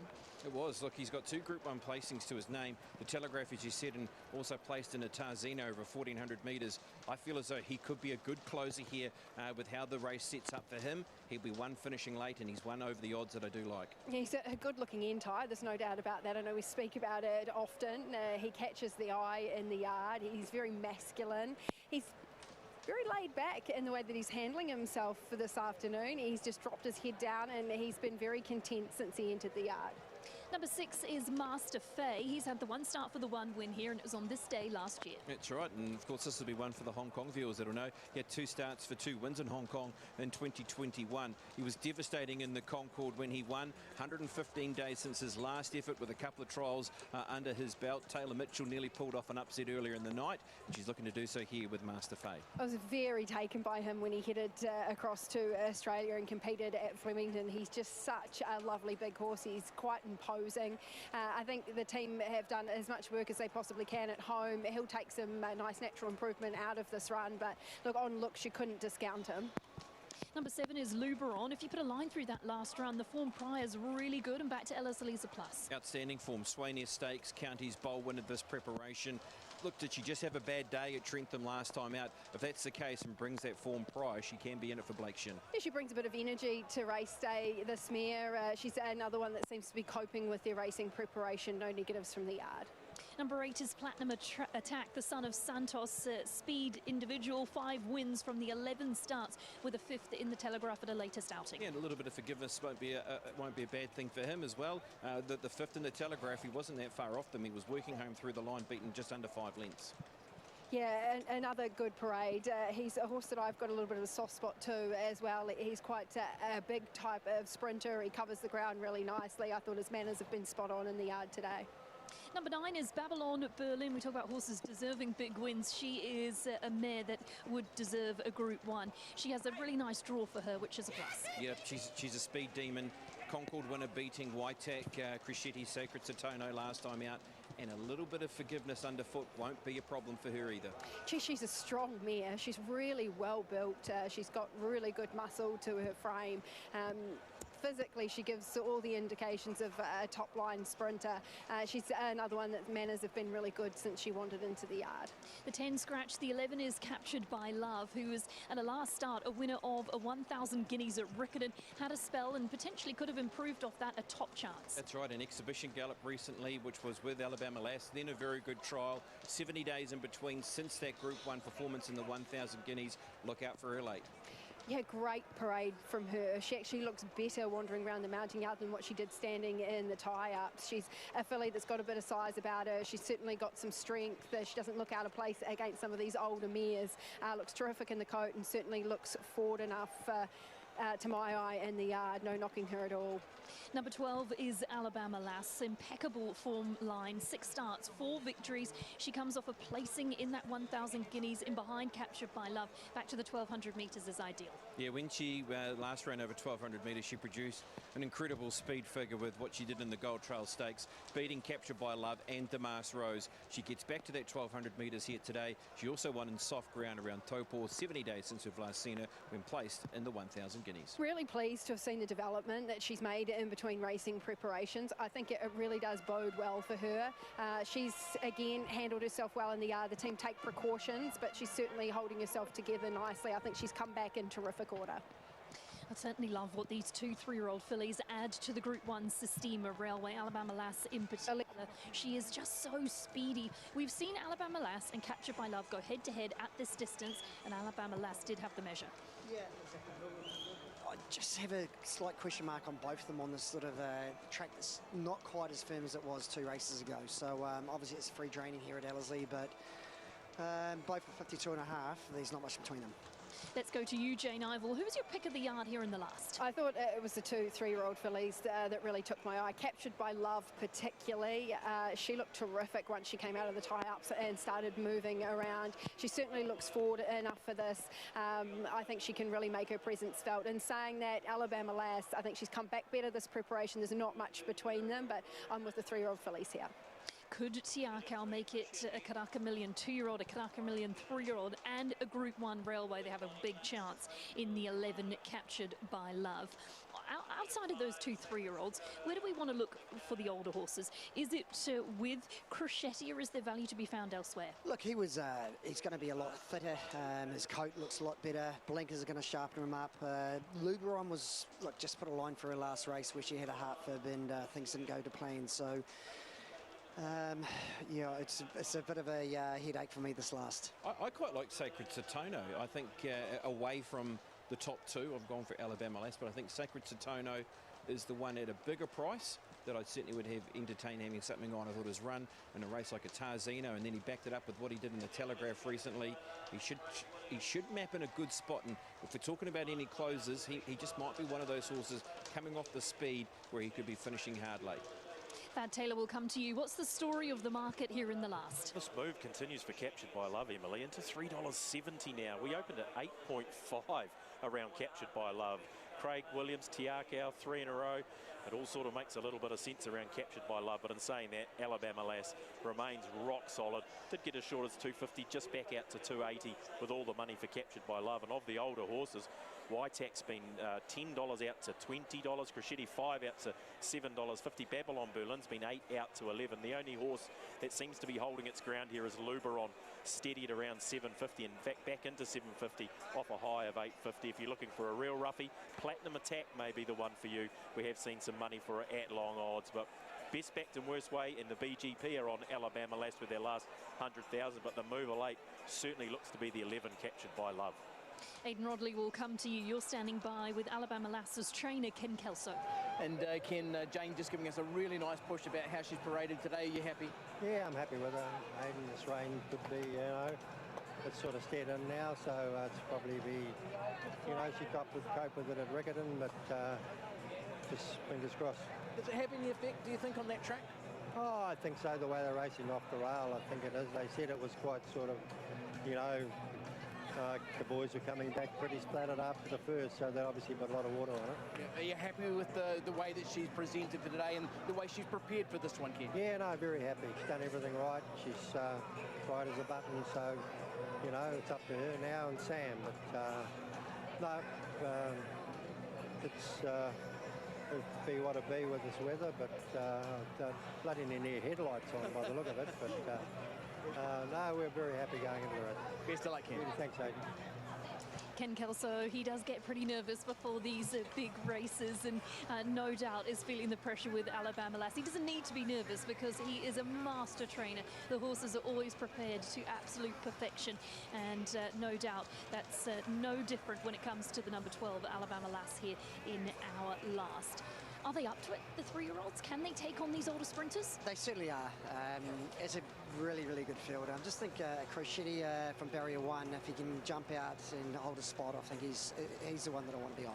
Yeah, blinkers going on. He was terrific in an exhibition gallop round here, wasn't he? But yeah, to answer your question, I do think they're up to it because their numbers would suggest that they are with what we've seen from them through their spring preparation and leading up towards that 1,000 guineas. But yeah, $7.50 for Crocetti. He opened around that $5 mark. Are you a little surprised that he's hovering around that price? Yeah, I certainly am. I just think of the Tiaka money coming for Capture by Love as well. So, look, hopefully the track plays its part.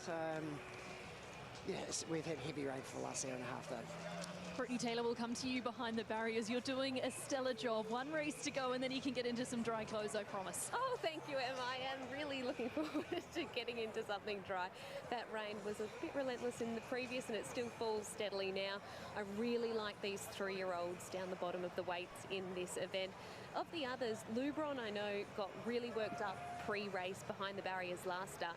Different story today, extremely relaxed. Ran last start, maybe you could see a change in form. And Whitehack obviously needs to bounce back, but I know that they've been putting him over jumps, just something to stimulate an older horse's mind. Good stuff, Brittany. Aidan, we'll get to you. You're standing by with Danny Walker, trainer of Crocetti. Yeah, and that rain just comes down a little bit harder as you come to us. Danny, are you happy with Crocetti? Does this rain make any difference? Oh, look, it's a bit of a pest, isn't it, the rain the last half hour? The fence is a wee bit off, but look, we're happy with the horse, and you just have to play the cards and see how it comes. We saw the exhibition gallop here. He was sublime in that. Has he done everything right in the lead up to this since? Yeah, perfect. He's been perfect all the way through. It'd be nice to be winning this one, right? Yeah, hell yeah. Best of luck. Cheers. You're getting their thoughts of connections ahead of our last lap. Taylor, a quick update from you in terms of the market. Is anything changing late in the piece? Well, the Alabama Lass did touch $3, just back into $2.90, so that rock solid, and Captured by Love's $3.70 and it hasn't budged, and the older horses continue to ease Crocetti out to $8. The Sacred Satono a little nibble late back into 14, and Luberon steady at 8, but it's all about the 3-year-old fillies. Clearly the worst way for the TAB is Alabama Lass, but Captured by Love has been the market mover with Craig Williams aboard and that whirlpool in action. Nervous connections ahead of the Group 1 and final race of our evening. George Simon, to you for your final call in the Group 1. And the last one to come into line will be Captured by Love. We welcome in our international audience, particularly our friends in Hong Kong, for this whirlpool race, the Group 1 SISTEMA Railway. Of course, Hong Kong is where Ka Ying Rising is racing at the moment, the world's best sprinter. These are our best sprinters here in New Zealand at the moment. That's set. Tony McGovern on his rostrum. Good luck, connections. Calls of hang on. Gates open, let's bring it on. They're off on the SISTEMA Railway. Whitehack drop to the tail of the field immediately. First away, Babylon Berlin from Alabama Lass, and moving forward, Luberon. Crocetti posies up just behind them for Mercurial, and then followed by Bonnie Lass. Platinum Attack is next with Master Faye, back third last. Captured by Love, and then Sacred Satono, and last is Whitehack. 8 over the leaders, over the field, 800 metres to go, and it's Babylon Berlin, the leader. Leads by a neck from Alabama Lass. They're now 3 wide on speed, Luberon. Crocetti poised in behind these for Mercurial. Then came Bonnie Lass. Further back in the field, Platinum Attack from Captured by Love, Master Faye, Sacred Satono, and Whitehack is last, and he's 10 off the leaders. They turn for home, 4:50 to go, and it's Babylon Berlin. Alabama Lass, the 3-year-old filly, ranges up on the outside, 2 lengths away, Crocetti, then Luberon. Further back, Bonnie Lass, Captured by Love warming up. Alabama Lass, Babylon Berlin, look at Crocetti coming out after them, then Luberon. Alabama Lass still in front, Crocetti's coming after it, coming with it, Luberon. It's Alabama Lass and Crocetti, they hit it. Crescetti right on the line from Alabama Lass. Photos for third, we've got Platinum Attack, also White Tack and Luberon, and a great finish to the Sistema Railway. Right there, Babylon Berlin, then Master Fay. Further back in the field then would have been Bonnie Lass, followed over by Sacred Satono, captured by Lava Mercurial. It was the fist in the air by the Wizard of Woz, Warren Kennedy, which told you he believes, and I believe, Crescetti's got up right on the line from a very game filly in Alabama Lass. Babylon Berlin was there, so was Luberon. Alabama Lass had the lead, but then Crescetti, named after Dean Martin, and he was singing the song at the business end of the race. He's got there. Crescetti from Alabama Lass, holding on for third will be Luberon.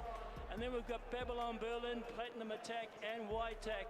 They went to war over the final stages, but Dino gets there. Number 3, Crescetti. Well done, Daniel Narkley, Danny Walker and Aaron Tata, and Warren Kennedy for the Group 1 Sistema Railway. Warren Kennedy at his brilliant best. One for the good guys. Daniel Narkley picks up success, as does the Walker Tata team. Crescetti gets the victory in the Group 1 Sistema Railway. And what a result for Connections. He was such a good 3-year-old, so dominant. It's great to see him back in winning form. It certainly is great to see him back. And look, Warren had to go inside and then he switched to the outside and got outside Alabama Lass. And great to see a good horse back as well. Look, they didn't go overly hard and he was able to get in that sweet spot, wasn't he? Just behind the speed. It certainly was. It was really hard to make ground up, and there was a little bit of movement from the inside horses there, a little bit.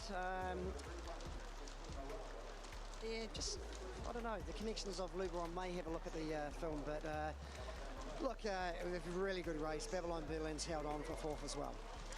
Alabama Lass has done a great job to finish into second. It's all about one horse in Crescetti. Aiden, to you with trainer Danny Walker. Well, grab Danny. He's accepting congratulations, but Danny, this is a special, special moment. Just tell us about it.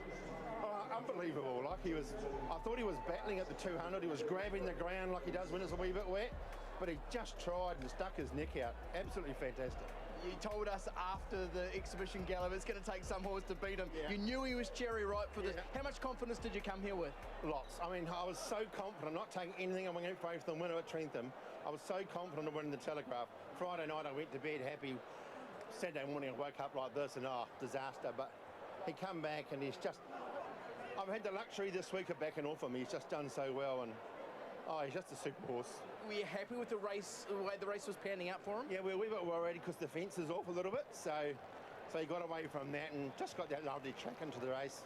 It was good. Yeah, 12 months on from what was a brilliant El Manzor win. Since then, there's a 2,000 guineas. There's been a few sort of trying moments, but today back to his best, right? Not really trying, just the way it goes with racing, you know. Set weights and penalties and the handicapping system. Just little wee things. Like there's not much over these sprinters. There's probably about a length and a half, 2 lengths over all of them.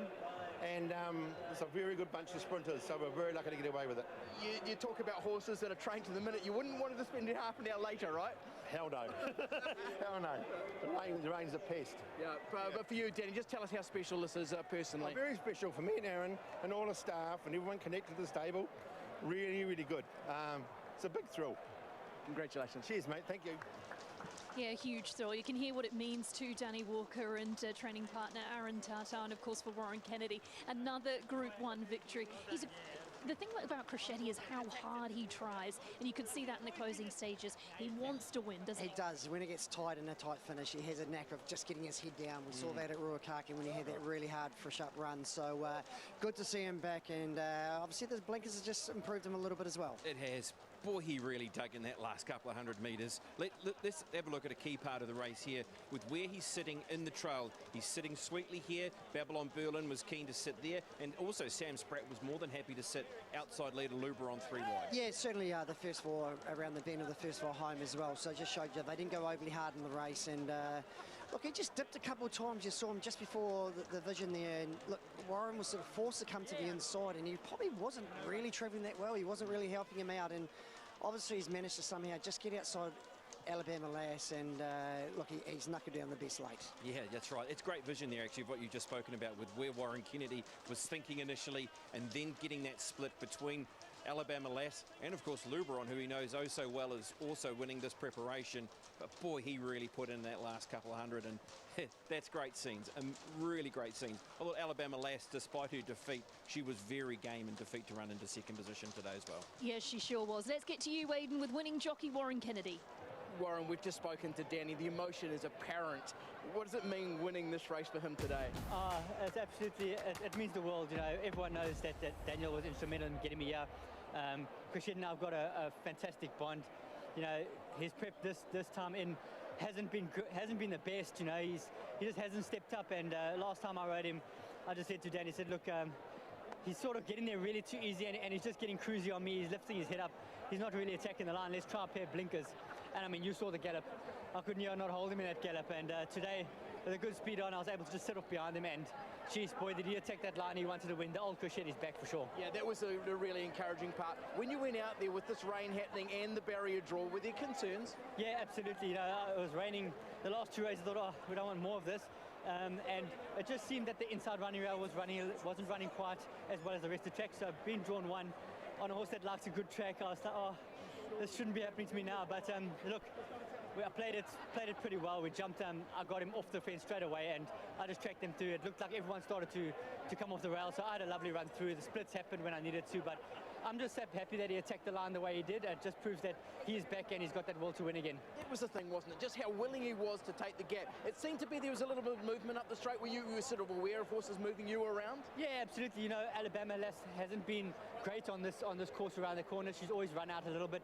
So I was just waiting for her to run out. I knew that she would. I was following Vinny, and he looked like he was coming the straight and running off that inside rail. So I was quite happy to sit and let them take each other on, and I'd pounce late. Luberon gave me a bit of a scare because she moved up quite dangerously. I was like, oh, okay.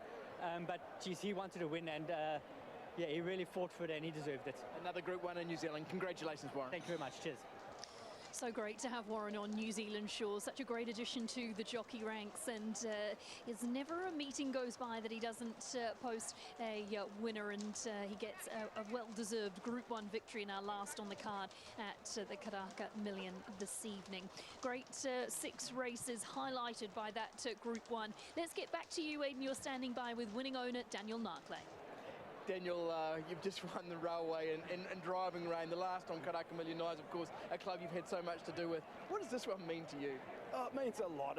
He's had an up and down season, Crescetti, this year, and just a minute, he really tried hard. He tried his guts out, he stretched out, the neck came out, and he just wanted to win. And when he's in that mood, nothing stops him. What does it say about the preparation that Danny and Aaron have put into this horse? Oh, wonderful. No stone unturned, as always, with Danny and Aaron. It's, they've just done it, you know, consummately professional all the way through, and they've picked him on the right day. We were peaked 3 weeks ago. Hard to pick up from Wellington and come back again and repeat, but they've done it, and the horse has done it, and eternally grateful to him. And another facet to this, the Warren Kennedy, the link that you've had with Warren, for him to ride such a great race on this horse as well. What do you say? Oh, just wonderful. You know, just so appreciative of Warren and all he's done. He's just a wonderful person. He, Barbara and the girls, they're just wonderful people. And he was just perfect. He set the rails off. We've drawn one. Not much we can do here, but, you know, the Wizard of Woz waves the wand, and we're there. Yeah, congratulations, and thanks for standing in the pouring rain, giving us the interview too. I'll stand here all day, all night. Yeah, replicate this feeling, right? Oh, you bottle it. Thanks, Aidan. Oh, one of the good guys in New Zealand racing. A well-deserved Group 1 victory for Daniel Narkley, and great to see him enjoying success with Crescetti. Thad Taylor will come to you for a wrap on the markets and the money throughout the day. How have things unfolded for the TAB? Been extremely well-supported betting races, as they should be, and been a fantastic night up here with the BGP team. And wow, some very well-supported runners have won. There were probably worse results throughout the card. Orchestra was very well back, but the likes of Conasana, La Dorada, and even Damask Rose, well, they were right in the market. There were other horses that were worse ways for the TAB, and when Alabama Lass was beaten in that last race, it made sure it was a winning day for the TAB. Not a huge day, but a winning day. As for BGP, it wasn't their day. They say bookmakers have a heart of stone. Emily, I almost had a twinge of empathy there when Crescetti got his head down on the line to take out Alabama Lass, but they'll be back. They haven't let it dampen their spirits here up at the BGP room. We'll resume our battle in 12 months' time, and it has been a great day as far as the TAB has been concerned. I've really enjoyed it. What's the night we wait for all year, isn't it? And it never fails to disappoint. It's always such a wonderful evening. Tell me about your highlight for this evening. What has it been? Look, I think All Catch will get him back into winning form, and Crescetti winning the last. Two big highlights for me. Yeah, look, hard to take it away with what Te Aka were able to do in the Karaka Million races. That was a super effort from both of their horses, trained to the minute. Great to have Craig Williams here, picking up another Karaka Million. So I'm hovering around those. But boy, that performance in the last race just about topped it off. Warren Kennedy going back-to-back in the race, of course. He won it with Waitak, what was it, 12 months ago. Such a willing racehorse. What a great way to end the night. Yeah, absolutely. Jane Ivel, you've been a big part of our team. We've loved your insight into how the horses have looked in the parade. What's been a highlight for you? Oh, there's been a number of highlights right across the program. It's fast-paced. We've had some wonderful racing right across the night. Orchestral for me. I just think it's nice when we see our good horses that have performed in preparations previously come back and stamp themselves, and I think she 100% did that tonight, and what we saw from her and her performance. It was fantastic to see Chris Waller pick up another win here in New Zealand as well. There's been certainly some international flavour right across the meeting, but great result for Te Aka taking out the two features as well. Would you like a hug? A very, very wet and soggy hug. Yeah, to be fair, I had a bit of time to mop the water off me before I came to here. Poor Brit. She's sopping wet, but certainly there were some highlights throughout the evening, Brit, despite the fact that the rain came down. Oh, exactly right. Look at this race book. It is just disintegrated to absolutely nothing in that rain. And would you believe Reggie doesn't like rain and doesn't like puddles? Oh, really? So my pony was not a fan of these conditions.